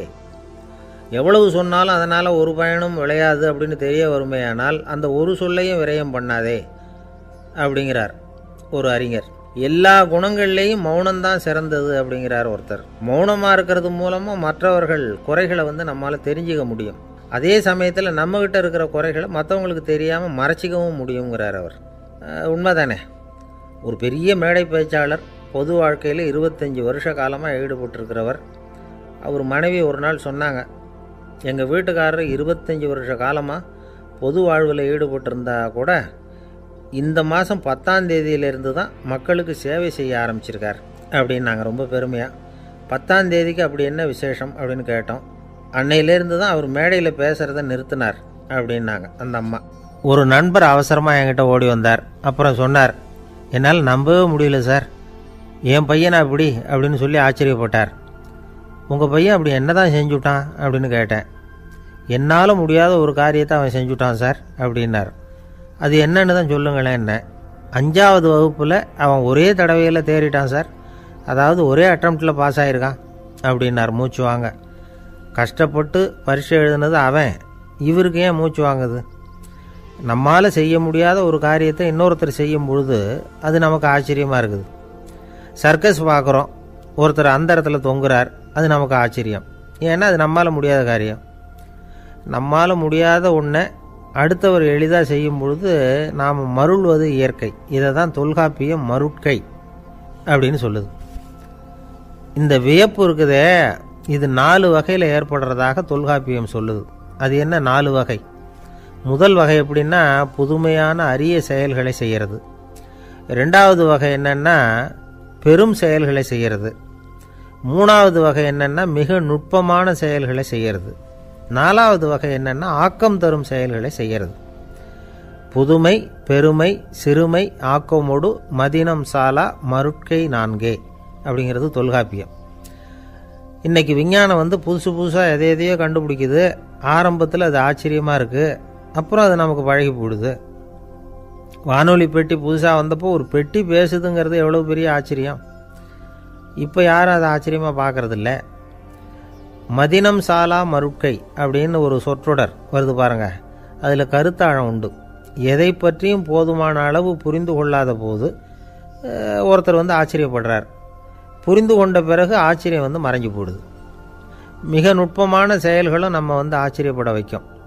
ஒரு அரிசியில் ஒரு திருக்குறள் எழுதி காட்டுறாங்க, ஒரு முட்டை ஓட்டுக்குள்ளே ஓவியம் தீட்டி காட்டுறாங்க. கருங்கல் சிற்பங்களில் எவ்வளவு நுட்பமான வேலைப்பாடுகளை எல்லாம் பார்த்து ஆச்சரியப்படுறோம். இது மாதிரி ஆக்கப்பூர்வமான அரிய செயல்களை செய்கிறது கூட வியப்பை உண்டு பண்ணும். குப்பை கூலங்களை கூட வாழ்க்கைக்கு பயன்படுகிற பொருளாக மாற்றுகிறவர்கள் இருக்காங்க, அவர்களுடைய செயல் வியப்பு அளிக்குது. இடைக்காட்டு சித்தர் பாடின 30 நூலில் வர்ற ஒரு பாடல், ஆற்றல் பிறர் அறிதலின் அகம் கிளர்வு உறுதலின் கற்று அறி பாணர் கெழுமிய கோடலின் தோற்றம் உருகவே போற்றல் சால் வியப்பே. ஒருத்தருடைய ஆற்றல் தெரியாமல் இருந்தது, அவருடைய அரிய செயலை பார்க்கும் பொழுது வியப்பாக இருந்தது, மனசுக்குள்ள கிளர்ச்சி. பாவலர்கள் இவர்களுடைய புகழை பாடி மற்றவர்களும் தெரிந்து கொள்ளுமாறு செய்கிறார்கள் அப்படிங்கிறது தான் ஒரு யதார்த்தமான உண்மை. ஆக எல்லா வகையிலும் மக்கள் தங்களுடைய வாழ்க்கையில் முன்னேறுவதற்கான வழிகாட்டுகிற ஒரு மெய்ப்பாடு தான் வியப்புங்கிறது. இந்த காலத்தில் நம்ம எப்படி எப்படியெல்லாம் ஆச்சரியப்பட வைக்கிறாங்க. ஒரு ஆளை பிடிச்சி ஜெயிலில் கொண்டு வந்தாங்க. ஜெயில் அதிகாரி அவனை ரொம்ப ஆச்சரியமாக பார்த்தாரான். இவன் கேட்டான், ஏன் சார் அப்படி பார்க்குறீங்க, நான் இப்போ இங்கே வர்றது உங்களுக்கு ஆச்சரியமாக இருக்குதா அப்படின்னு கேட்டிருக்கான். இதுக்கு ஜெயில் அதிகாரி சொல்லியிருக்கார், நீ இப்போ இங்கே வந்ததில் எனக்கு ஒன்றும் ஆச்சரியம் இல்லைப்பா, ஏற்கனவே நீ இங்கேருந்து விடுதலையாகி போய் 6 மாதம் ஆச்சு, இவ்வளவு லேட்டாக வர்றியே அதுதான் எனக்கு ஆச்சரியமாக இருக்குது அப்படின்னாராம். ஒருத்தர் ஒரு தவறு செஞ்சு விட்றாருன்னு வச்சுக்கோங்க, உடனே நீ செஞ்சது தவறு அப்படின்னு சொல்கிறது ஒரு வகை. அதுக்கு பதிலாக எது சரின்னு அவர் புரிந்து கொள்ள உதவி செய்கிறது இன்னொரு வகை. இந்த 2வது வகை இருக்குது பாருங்கள், நிர்வாக இயலில் இது ரொம்ப முக்கியம். அலுவலகத்தில் வேலை பார்க்குற ஒருத்தர் முக்கியமாக தெரிஞ்சுக்க வேண்டியது என்ன தெரியுமா? சக ஊழியர்கள்கிட்ட எப்படி பழகணும், மேலதிகாரிகள்கிட்ட எப்படி பழகணும், தனக்கு கீழே வேலை செய்கிறவங்கக்கிட்ட எப்படி பழகணும், வாடிக்கையாளர்கள்கிட்ட எப்படி பழகணும், இவங்க எல்லார்கிட்டையும் செம்மையான உறவை ஏற்படுத்திக்கிறது எப்படி, இதையெல்லாம் சொல்லிக் கொடுக்குற பாடம் தான் இன்டர் பர்சனல் ஸ்கில், திறமையான உறவு அப்படிங்கிறது. எந்த வேலையில் இருந்தாலும் சரி, இந்த உறவுகளை வளர்க்கும் திறன் உள்ளவங்க சீக்கிரம் முன்னுக்கு வந்துடுறாங்க. மற்றவங்கக்கிட்ட உறவை பலப்படுத்திக்கிறது எப்படி அப்படின்னு தெரிஞ்சுக்கிட்டோம்னா எந்த ஒரு தடையையும் சுலபமாக தாண்டி செய்கிற தொழிலில் முன்னுக்கு வந்துடலாம். ஹார்வர்டு பல்கலைக்கழகத்தில் ஒரு கணக்கெடுப்பு பண்ணி பார்த்தாங்களாம். பார்க்குற வேலையில் எது மாதிரி குணாதிசயம் உள்ளவங்க வேகமாக முன்னுக்கு வர்றாங்க அப்படின்னு தெரிஞ்சுக்கிறதுக்காக இந்த கணக்கெடுப்பு. வெவ்வேறு துறையில் வேகமாக முன்னுக்கு வந்திருக்கிற பல பேரை சந்தித்து இந்த சர்வேயை நடத்தியிருக்கிறாங்க. அவங்க கண்டுபிடிச்சி சொல்லியிருக்கிற உண்மை என்ன தெரியுமா? ஒருத்தர் ஒரு வேலையில் இருந்தால் அது சம்பந்தப்பட்ட சப்ஜெக்ட் பற்றிய அறிவு 35% இருந்தால் போதுமா. ஆனால் உறவுகளை வளர்க்கக்கூடிய திறன், இன்டர் பர்சனல் ஸ்கில்லு 65% வேணும். இப்படி உள்ளவங்க சீக்கிரம் முன்னுக்கு வந்துடுறாங்களாம். அதனால் ஒருத்தருக்கு வேலை சரியாக புரியலைன்னா கூட விவரமாக மற்றவங்கக்கிட்ட பழகிறது எப்படின்னு புரிஞ்சால் போதும், அவர் முன்னுக்கு வந்துடலாம். அலுவலகங்களில் மட்டும் இல்லை, எல்லா இடங்கள்லேயும் இது ரொம்ப முக்கியம். வீட்டுக்குள்ளேயும் இது ரொம்ப முக்கியம், வீட்டுக்கு வெளியேயும் இது முக்கியம். அடுத்தவங்கக்கிட்ட பழகிறது எப்படிங்கிறத தெரிஞ்சிக்காதவன் வாழ்க்கையில் முன்னேற முடியாது. இன்றைக்கி ஆயுதங்களால் காயப்படுத்தி கொள்ளுகிறவர்களை விட வார்த்தைகளால் காயப்படுத்தி கொள்ளுகிறவர்கள் தான் அதிகம். பெரியவங்க என்ன சொல்கிறாங்க தெரியுமா? நீங்கள் இந்த பூமியில் பிறந்ததன் அர்த்தம் பூர்த்தி ஆகணும்னா அடுத்தவங்களுக்கு உதவி பண்ணுங்க. அடுத்தவங்களுக்கு உதவி செய்ய முடியாவிட்டால் கூட பரவாயில்லை, ஆனால் யாரையும் புண்படுத்தி விடாதீங்க அப்படின்னு சொல்கிறாங்க. எனக்கு தெரிஞ்ச ஒருத்தர் ஒரு அலுவலகத்தில் வேலை பார்க்குறார். அவர் சொல்லுவார், எனக்கு இந்த இன்டர் பர்சனல் ஸ்கில் ரொம்ப அதிகம் சார், சக ஊழியர்கள்கிட்ட ரொம்ப சுமூகமாக நடந்துக்குவேன். என் கூட வேலை பார்க்குற ஒருத்தருக்கு ஏதாவது ஒரு கஷ்டம்னா அந்த சமயத்தில் அவர் செய்ய வேண்டிய வேலையை நான் செஞ்சுருவேன் சார் அப்படிம்பார். நான் அவர்கிட்ட சமீபத்தில் அப்படி ஏதாவது செஞ்சுருக்கீங்களா அப்படின்னு கேட்டேன். செஞ்சுருக்கேன் சார். போன வாரம் புதன்கிழமை ஆஃபீஸில் என் பக்கத்து சீட்டுக்காரருக்கு வயிற்று வலி, உடனே நான் மெடிக்கல் லீவ் போட்டுவிட்டு எங்கள் வீட்டுக்கு போயிட்டேன் சார் அப்படின்னார். ஒரு அம்மா தெருவில் உட்காந்து என்னத்தையோ தேடிட்டு இருக்கிறாங்க. அந்த அம்மா ஒரு சூஃபி ஞானி. அவங்க பேர் என்னென்னா ரபியா அல் அடாவியா. அந்த அம்மாவுக்கு கண் கூட தெளிவாக தெரியாது. அந்த பக்கமாக வந்த சில பேர் இவங்களுக்கு உதவி செய்கிறதுக்காக வந்தாங்க. என்ன தேடிட்டு இருக்கிறீங்க அப்படின்னு கேட்டாங்க. இதுக்கு அந்த அம்மா, அந்த கேள்வி அவ்வளோ முக்கியத்துவம் இல்லை, நான் தேடிட்டு இருக்கிறேன், உங்களால் முடிஞ்சால் எனக்கு உதவி பண்ணலாம் அப்படின்னாங்களாம். உதவி செய்ய வந்தவங்களுக்கு ஆச்சரியம். எதை தேடுறோங்கிறது தெரியாமல் இப்படி ஏன் நேரத்தை செலவழிக்கிறீங்க, நாங்கள் எப்படி உங்களுக்கு உதவ முடியும், எங்களுக்கு ஒன்றும் புரியலையே அப்படின்ட்டுருக்காங்க.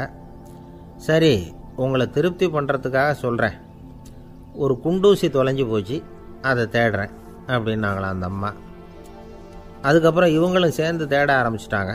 கொஞ்ச நேரம் ஆச்சு, ஒன்றும் கிடைக்கல. உதவி செய்ய வந்தவங்களும் அழுத்து போட்டாங்க. அப்புறம் கேட்டாங்க, இதை பாருங்கம்மா, இது ரொம்பவும் பெரிய தெரு, அகலமான தெரு, அதனால் குறிப்பாக நீங்கள் எந்த இடத்துல அந்த குண்டூசியை தொலைச்சிங்க அதை சொல்ல முடியுமான்னாங்களாம். இதுக்கு அந்த அம்மா, நீங்கள் மறுபடியும் அர்த்தமில்லாத கேள்வியை கேட்குறீங்க, உங்கள் கேள்விக்கும் நான் தேடுறதுக்கும் என்ன சம்மந்தம்னாங்களாம். இதை கேட்டதும் அவங்க ஒரு மாதிரி ஆயிட்டாங்க. என்னம்மா நீங்கள் பைத்தியம் மாதிரி பேசுகிறீங்க அப்படின்னாங்களாம். சரி, உங்களை மறுபடியும் திருப்திப்படுத்துறதுக்காக சொல்கிறேன். அதை நான் எங்கள் வீட்டில் தொலைச்சுட்டேன் அப்படின்னாங்களாம். அப்புறம் எதுக்காக இங்கே வந்து தேடிட்டு இருக்கிறீங்க அப்படின்னு கேட்டிருக்காங்க. ஏன்னா இங்கே தான் வெளிச்சம் அதிகமாக இருக்குது, அங்கே வீட்டுக்குள்ளே இருட்டாக இருக்குது, அதனால் இங்கே வந்து தேடுறேன். வெளிச்சம் உள்ள இடத்துல தானே தேட முடியும் அப்படின்னாங்களாம் அந்த ஞானி. இந்த கதைக்கு என்ன அர்த்தங்கிறத பெரியவங்க சொல்கிறாங்க. அதாவது இந்த தேடுதல்ங்கிறது ஒரு வியாதி. அது நம்ம சதா அலைய வைக்கும், பைத்தியமாக மாற்றுறதுக்கு முயற்சி பண்ணோம். ஒரு காலம் அது நிறைவு அடையவே அடையாது. வாழ்வுங்கிறது ஒரு புரிந்து கொள்ள முடியாத சதா இயங்கி கொண்டிருக்கிற ஒரு செயல். அதுக்கு ஆரம்பமும் இல்லை, முடிவும் கிடையாது. எதையோ தேடணும் அப்படிங்கிற உந்துதல் நமக்குள்ளே இருக்கும். ஆனால் குறிப்பாக எதை தேடிட்டு இருக்கிறோம் அப்படிங்கிறது புரியாது. அப்படி ஏதாவது ஒன்றை தேடி அடைஞ்சிடுறோம்னு வச்சுக்கோங்க, உடனே ஒரு அதிருப்தி வந்துடும். அதனால் வாழ்க்கைங்கிறது சலிப்பு நிறைந்தது அப்படிங்கிற எண்ணத்தை உண்டாக்கிக்கிறோம். ஒன்று அடைஞ்சதுக்கு அப்புறம் இன்னொன்று தேட ஆரம்பிச்சிருவோம். ஆக இந்த தேடல்ங்கிறது நாம் ஒன்று அடைஞ்சாலும் அடையாவிட்டாலும் தொடர்ந்து நடந்துக்கிட்டு தான் இருக்கும். இதுக்கு முடிவே கிடையாது. இந்த உண்மையை நாம் நல்லா புரிஞ்சுக்கணும் அப்படிங்கிறது பெரியவங்களுடைய கருத்து. ஏழையும் தேடுறான், பணக்காரனும் தேடுறான், நோயாளியும் தேடுறான், நோய் இல்லாதவனும் தேடுறான், அதிகாரம் உள்ளவனும் தேடுறான், அதிகாரம் இல்லாதவனும் தேடுறான், முட்டாளும் தேடுறான், அறிவாளியும் தேடுறான். ஆனால் யாரும் இதை தான் தேடி சாதிக்க போகிறோம், இதுதான் முடிவு அப்படின்னு திட்டவட்டமாக சொன்னதில்லை. ஒன்று அடைஞ்சதும் இன்னொன்று தேட ஆரம்பிச்சிடுறாங்க, அவ்வளோதான். அதாவது உங்களின் தேடுபவர் உங்கள் உள்ளே தான் இருக்கிறார், அவரை தேடி கண்டுபிடியுங்கள். இதுதான் ஞானிகள் நமக்கு சொல்லுகிற ஒரு ஆலோசனை. நம்மால் ஒருத்தன் ஜெயிலில் இருந்தான். இன்னொரு கைதி அவனை பார்த்து கேட்டான், ஏன்பா உன்னை பார்க்குறதுக்கு வெளியிலேருந்து யாருமே இங்கே வர்றது இல்லையே, உனக்கு சொந்தக்காரங்களே கிடையாதா அப்படின்னு கேட்டானான். ஏன் இல்லை, எனக்கு சொந்தக்காரங்க நிறைய பேர் உண்டு, அவங்க என்னை பார்க்க வராததுக்கு காரணம் வேற அப்படின்ட்டுருக்கான் இவன். என்ன காரணம்னு கேட்டான் அவன். அதுக்கு இவன் சொன்னானான், அதுக்கு என்ன காரணம்னா அவங்க எல்லாரும் இங்கே உள்ளேயே இருக்கிறாங்க அப்படின்னானா. ஒரு சீன தேசத்து அரசர் இருந்தார். அவருக்கு வயசாயிட்டுது. அவருக்கு அடுத்தபடியாக அவருடைய புள்ள பட்டத்துக்கு வரணும், ஆட்சி பொறுப்பை ஏற்றுக்கணும். ஒரு நல்ல தலைவனுக்கு இருக்க வேண்டிய பண்புகள்லாம் தன்னுடைய மகனுக்கு இருக்கணும்னு விரும்பினார் அந்த அரசர். அதனால் இளவரசனை பக்கத்தில் இருந்த ஒரு குரு கிட்ட அனுப்புனார். இளவரசன் அவர்கிட்ட போய் சேர்ந்தான். அந்த குரு என்ன பண்ணார் தெரியுமா, இவனை பார்த்து சொன்னார், இதை பாருப்பா, நீ என்ன பண்ணுற, இப்போவே பக்கத்தில் இருக்கிற காட்டுக்கு போ, நடு காட்டில் போய் ஒரு இடத்துல உட்காந்துக்கோ, அங்கே என்னென்ன சத்தம்லாம் உன் காதில் விழுதுன்னு கவனித்து கேளு, உன் காதில் விழுந்த ஓசைகள் என்னென்னங்கிறத என்கிட்ட வந்து சொல்லு, அதுதான் எனக்கு தெரியணும், உனக்கு வேலையும் அதுதான் அப்படின்னு சொல்லி அனுப்பி வச்சுட்டார். இளவரசன் காட்டுக்கு போனான்.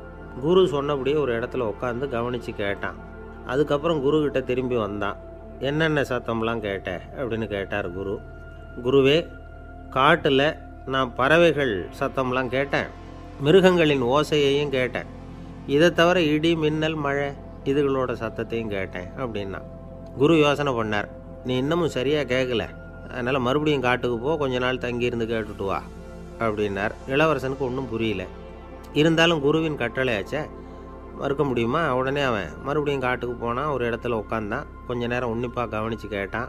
சில நாள் கழித்து குருக்கிட்ட திரும்பி வந்தான். குருவே, இந்த தடவை சில துல்லியமான சத்தங்களை எல்லாம் கேட்டேன். தேனீ பறக்கிற சத்தம், நீரோடையின் மெல்லிய ஓசை, இதெல்லாம் கேட்டேன்னா.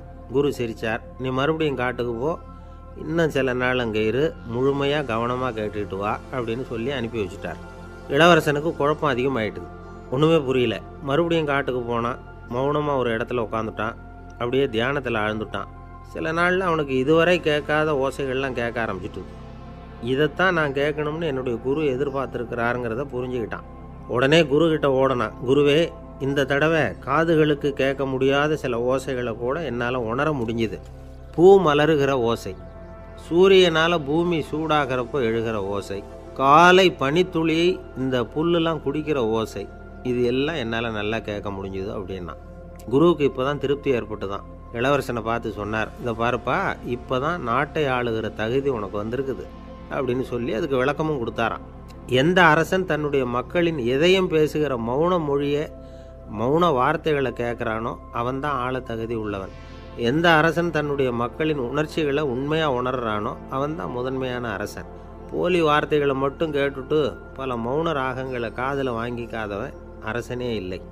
எந்த நாட்டில் எப்போ ஒரு அரசன் தன்னுடைய மக்களின் உணர்ச்சிகளை கேட்க மறுக்கிறானோ அன்னையிலேருந்தே அந்த நாடு அழிய தொடங்குது அப்படின்னு அர்த்தம். இதுதான் அந்த குரு இளவரசனுக்கு போதிச்சது. வாயால் பேசுகிறத மட்டும் கேட்டு ஏமாறக்கூடாது, உணர்ச்சிகளையும் கேட்குறதுல தான் மனப்பக்குவம் உண்டாகும். மக்கள் உணர்ச்சிகளை புரிந்து கொள்ளாத அரசர்கள் நீடிச்சிருக்க முடியாது. அது மாதிரி நாடுகளில் அடிக்கடி குழப்பம் தான் உண்டாகும். அப்படி இருந்தால் அடிக்கடி ஆட்சி மாறிக்கிட்டு இருக்கும். அப்படிப்பட்ட ஒரு தேசம், அங்கே ஒரு சிறைச்சாலையில் 3 கைதிகள் பேசிக்கிட்டு இருந்தாங்க. ஒருத்தன் சொன்னான், நான் இந்த நாட்டு ராஜாவை எதிர்த்து பேசிக்கிட்டு இருந்தேன், அதனால் என்னை பிடிச்சி கொண்டாந்து இங்கே போட்டுட்டாங்க அப்படின்னு ஒருத்தன். இன்னொருத்தன் சொன்னான், நான் இந்த நாட்டு ராஜாவை ஆதரித்து பேசிக்கிட்டு இருந்தேன், அதனால் என்னை பிடிச்சி கொண்டாந்து இங்கே தள்ளிவிட்டாங்க அப்படின்னா. அது சரி, நீ என்ன தப்பு பண்ண அப்படின்னு சொல்லி 3வது ஆளை பார்த்து இவங்க கேட்டாங்க. அதுக்கு அந்த ஆள் சொல்கிறான், நான் தான் இந்த நாட்டு ராஜா அப்படின்னா. ஒரு ஆசாமி வேகமாக ஓடிக்கிட்டு இருந்தான். ஏன் இப்படி ஓடுறேன்னு கேட்டார் இன்னொருத்தர். அங்கே ஒரு ஆள் அடிபட்டு கிடக்கிறான், அதை பார்த்தேன், உடனே ஓடுறேன்னா. எங்கேன்னு கேட்டார். ஆஸ்பத்திரிக்குன்னா. ஒரு ஆள் அடிபட்டு கிடக்கிறத பார்த்தா உடனடியாக நாம் செய்ய வேண்டியது முதல் உதவி, அதுக்கப்புறம் தான் ஆஸ்பத்திரி. இன்றைக்கி விபத்துங்கிறது சர்வசாதாரணமாக நடந்துக்கிட்டு இருக்குது. வாகன விபத்து, வெடிகுண்டு விபத்து, தீ விபத்து, கட்டடம் சரியறது, பூகம்பம், இப்படி நிறைய நடக்குது. ஒரு விபத்தை பார்த்துட்டா நம்மளில் பல பேர் நமக்கு என்னத்துக்கு வம்புன்னு ஒதுங்கி போயிடுறதும் உண்டு. சில பேர் துணிஞ்சு கிட்ட போய் உதவி செய்கிறதும் உண்டு. அப்படி உதவி செய்ய நினைக்கிறவங்களுக்கு உபயோகப்படுற தகவல் இது. விபத்தில் காயமடைஞ்சவங்களை 3 பிரிவாக பிரிக்கலாமா. முதல் வகை கொஞ்சம் சீரியஸானது, உயிருக்கு உடனே ஆபத்து தரக்கூடியது. மூளை காயம், முகம், கழுத்து காயங்கள், இருதயம், நுரையீரல் காயங்கள், வயத்தில் உள்ளுறுப்பு காயங்கள், அதிகப்படியான இரத்தப்போக்கு, இதனால எல்லாம் பாதிக்கப்பட்டிருந்தால் அது முதல் வகை அப்படின்னு நாமளே மனசுக்குள்ளே முடிவு பண்ணிக்கணும். இவங்களுக்கெல்லாம் உடனடியாக முதல் உதவி கொடுக்கணும். தாமதப்படுத்தாமல் ஆஸ்பத்திரிக்கு கொண்டுகிட்டு போயிடணும். இப்படி கொஞ்சம் எச்சரிக்கையாக நடந்துக்கிட்டால் அவங்களில் பல பேரை காப்பாற்றிக்கொள்ளலாம். 2வது வகை எப்படின்னா, முதல் உதவி விரைவாக கிடைச்சா உயிர் பிழைக்கக்கூடிய மார்பு காயங்கள், கைகால் எலும்பு முறிவு, இடுப்பு முதுகெலும்பு காயம், சீரான இரத்த சேதம், இப்படிப்பட்டவங்களை 2வது வகையாக பிரிக்கணும். ஆபத்து இல்லாத சிராய்ப்புகள், சிறு காயங்கள், இரத்த உறைவுகள், இதனால் பாதிக்கப்படுறவங்க 3வது வகை. ஒருத்தர் தலையில் அடிபட்டு நினைவு விழுந்துட்டார்னு வச்சுங்க, அவருக்கு வாந்தி வர்றதுனால புறையேறி மூச்சு அடைப்பு உண்டாகும். இப்படி ஆகாமல் இருக்கிறதுக்காக தலையை ஒரு பக்கமாக சாய்ச்சி வைக்கலாம். நாடி துடிப்பையும் இதய துடிப்பையும் தொட்டு பார்க்கணும். அது குறைஞ்சிருந்தாலும் சரி, நின்று இருந்தாலும் சரி, அவர் மார்பை நிமிஷத்துக்கு 80 தடவை உள்ளங்கையால் அழுத்தி இதய துடிப்பை மீட்கிறதுக்கு உதவி பண்ணணும். கழுத்தில் காயம்பட்டாலும் ஆபத்து அதிகம். கழுத்துக்கு அடியில் ஒரு துண்டை மடித்து வைக்கலாம். 2 பக்கமும் சின்ன தலையணை அல்லது துணி மடிப்புகளை வச்சு கழுத்தை அதிகமாக அசையாமல் பார்த்துக்கலாம். முதுகெலும்பு முறிஞ்சிருக்குமோ அப்படிங்கிற சந்தேகம் இருந்ததுன்னா அவரை அதிகமாக அசைய விடக்கூடாது. அதிகமாக அசைஞ்சால் தண்டு இடத்துல பாதிப்பு ஏற்பட்டு கைகால் விளங்காமல் போயிடும். அவரை ஒரு கனமான போர்வை இல்லைன்னா பாயில் படுக்க வச்சு 4 பேர் மெதுவாக தூக்கி மருத்துவ உதவிக்கு அனுப்பி வைக்கலாம். கையெலும்பு முறிஞ்சிருந்தால் முறிஞ்ச பாகத்தை உடம்போடு சேர்த்து அசையாமல் கட்டி போடலாம். கால் எலும்பு முறிஞ்சிருந்தால் மற்ற காலோடு சேர்த்து கட்டி போடலாம். முறிஞ்ச பாகம் தொங்காமல் பார்த்துக்கணும், அப்போ தான் வீக்கம் உண்டாகாமல் இருக்கும். வெட்டு காயம், குண்டடிப்பட்ட காயம், இதிலெல்லாம் ரத்தப்போக்கு அதிகமாக இருக்கும். ரத்தம் வெளியேற ஆபத்து அதிகம். சுத்தமான துணியை பல மடிப்புகளை மடித்து காயத்தின் மேலே வச்சு அழுத்தமாக ஒரு 10 நிமிஷம் பிடிச்சிக்கணும். ரத்தம் நின்ன உடனே காயத்துக்கு கட்டு போடலாம். சில சமயம் காயம்பட்ட பாகத்தை உயரமாக தூக்கி பிடிச்சிக்கிட்டா தான் ரத்த கசிவு நிற்கும். இந்த விவரங்களையெல்லாம் கொஞ்சம் மனசில் வாங்கி வச்சுக்கிட்டோம்னா சமயத்தில் உதவும். ஏன்னா இந்த காலத்தில் விபத்து எந்த ரூபத்தில் எப்போ வரும்னு யூகிக்கவே முடியல. நண்பர் ஒருத்தர் சொன்னார், நேற்றுக்கு பாருங்கள் சார், என் கண்ணு முன்னாடியே ஒரு சின்ன விபத்து நடந்ததுன்னார். என்னன்னு விசாரித்தோம். ஒரு பஸ்ஸில் வந்துக்கிட்டு இருந்தேன். அந்த பஸ்ஸில் பின்பக்கம் படி ஓரமாக நின்றுக்கிட்டு இருந்த ஒருத்தர் ரோட்டில் விழுந்துட்டார்.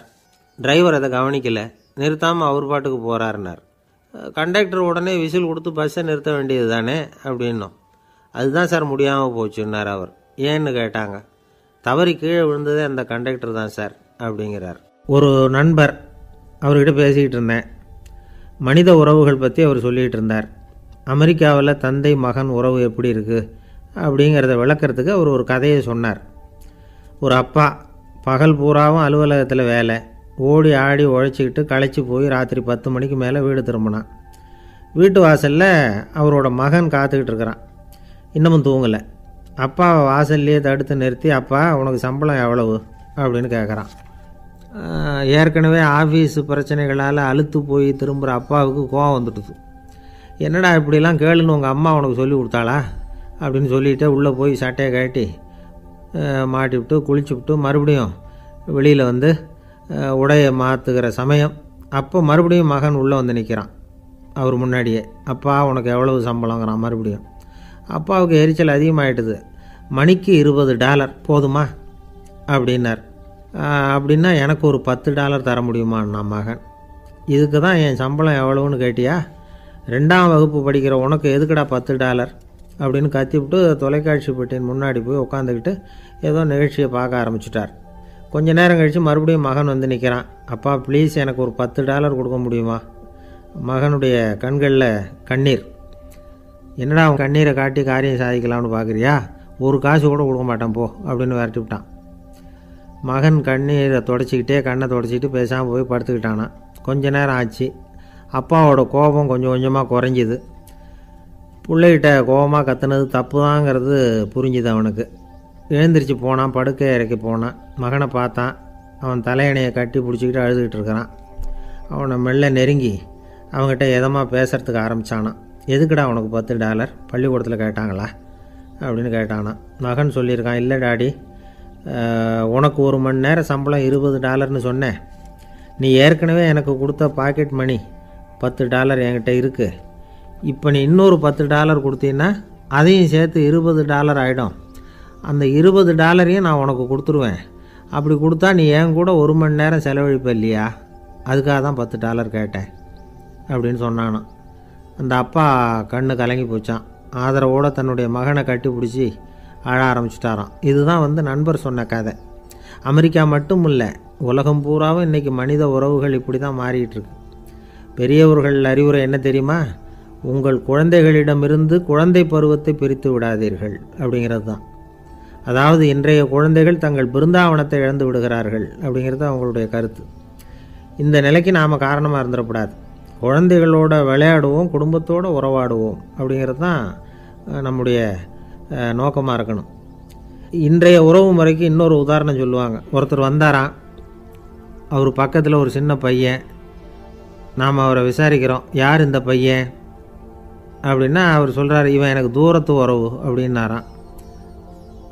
இந்த தூரத்து உறவுன்னா எப்படின்னு இருக்கான். இதுக்கு அவன் சொல்லியிருக்கிறான், இவன் எங்கள் அப்பாவுக்கு 8வது புள்ளை அப்படின்னானான். ஒரு ஊரில் ஒரு பெரிய ஞானி இருந்தார். அவர் படுக்கையில் இருந்தார். இன்னும் கொஞ்சம் நேரம்தான் அவர் இந்த உலகத்தில் இருக்க போகிறார். அவரை சுற்றி ஏகப்பட்ட கூட்டம். ஏற்கனவே அவருடைய உபதேசங்களை கேட்டவங்க பல பேர் அவரை சுற்றி நிற்கிறாங்க. அந்த ஞானி மெதுவாக கண்ணை திறந்து பார்க்குறார். எல்லாரும் அவருடைய கடைசி வார்த்தையை கேட்கறதுக்காக அவளோட காத்துக்கிட்டு இருக்கிறாங்க. அந்த ஞானி மெதுவாக பேச ஆரம்பித்தார். நான் என்னுடைய வாழ்நாள் பூராவும் உங்களுக்கு நிறைய போதனைகள் சொல்லிக்கிட்டு இருக்கிறேன். பேரானந்தம், மகிழ்ச்சி, தியானத்தன்மை இதை பற்றியெல்லாம் சொல்லியிருக்கிறேன். இப்போ நான் வேறு ஒரு கரைக்கு போய்கிட்டு இருக்கிறேன். நான் இனிமேல் இந்த கரையில் இருக்க மாட்டேன். நீங்கள் நான் சொன்னதையெல்லாம் கேட்டீங்க, ஆனால் எதையும் நீங்கள் நடைமுறைப்படுத்தி பார்க்கல. எல்லாம் கேட்டதோடு சரி, அதோடு விட்டுவிட்டீங்க. அப்புறம் அதை தள்ளி போட்டுக்கிட்டே வந்துட்டீங்க. மேலும் அதை தள்ளி போடுறதுல எந்த பிரயோஜனமும் கிடையாது. இப்போ நான் போய்கிட்டு இருக்கிறேன். உங்களில் யாராவது என்னோட வர்றதுக்கு தயாரா அப்படின்னு கேட்டார். அவ்வளவுதான். யாரும் வாயை திறக்கலை. ஒரே மௌனம், சத்தமே இல்லை. ஒருத்தர் பார்த்துக்கிட்டே நிற்கிறாங்க. அந்த கூட்டத்தில் ஒரு ஆள் அந்த ஞானி கூடவே 40 வருஷத்துக்கு மேலே இருந்திருக்கிறான். அவனும் வாயை திறக்காமல் இன்னொருத்தன் முகத்தை பார்த்துக்கிட்டே நிற்கிறான். இந்த சமயத்தில் பின்னாடி நின்றுக்கிட்டு இருந்த ஒருத்தன் கையை தூக்கினான். ஞானி அவனை பார்த்தார். சரி, ஒருத்தனுக்காவது நம்மோட வர்றதுக்கு தைரியம் இருக்குது அப்படின்னு நினச்சார். ஆனால் அந்த ஆள் என்ன சொன்னான் தெரியுமா? ஐயா, நீங்கள் கேட்குறப்போ நான் உடனே எழுந்திருக்கல, கையை மட்டும்தான் தூக்கினேன். என்ன காரணம்னா, நான் எப்படி அடுத்த கரைக்கு சேர்றதுங்கிறது தெரிஞ்சுக்கிறதுக்காக தான். அந்த விவரத்தை மட்டும் இப்போ உங்ககிட்ட இருந்து நான் தெரிஞ்சுக்க ஆசைப்பட்றேன். ஏன்னா இப்போ நான் உங்கள் கூட வர்றதுக்கு தயாராக இல்லை. எவ்வளவோ காரியங்களை நான் இன்னும் இங்கே முடிக்க வேண்டி இருக்குது. வீட்டுக்கு ஒரு விருந்தினர் வந்திருக்கிறார். என்னுடைய இளைய மகனுக்கு கல்யாணம் பண்ணி வைக்கணும். அதனால் இன்றைக்கி உங்கள் கூட வர முடியாது. அது மட்டும் இல்லை, இப்போ உங்கள் கூட அடுத்த கரைக்கு வந்தால் திரும்பி வர முடியாதுன்னு வேறு சொல்கிறீங்க. அதனால் இப்போ நான் வரல, இன்னொரு நாள் நிச்சயமாக நான் வர்றேங்க, வந்து உங்களை சந்திக்கிறேன். அதனால் இப்போ நீங்கள் இன்னொரு தடவை எங்களுக்கு விளக்கமாக சொல்லணும். ஏற்கனவே பல தடவை சொல்லியிருக்கிறீங்க, தயவு பண்ணி இப்போ ஒரு தடவை சொன்னீங்கன்னா சௌகரியமாக இருக்கும்.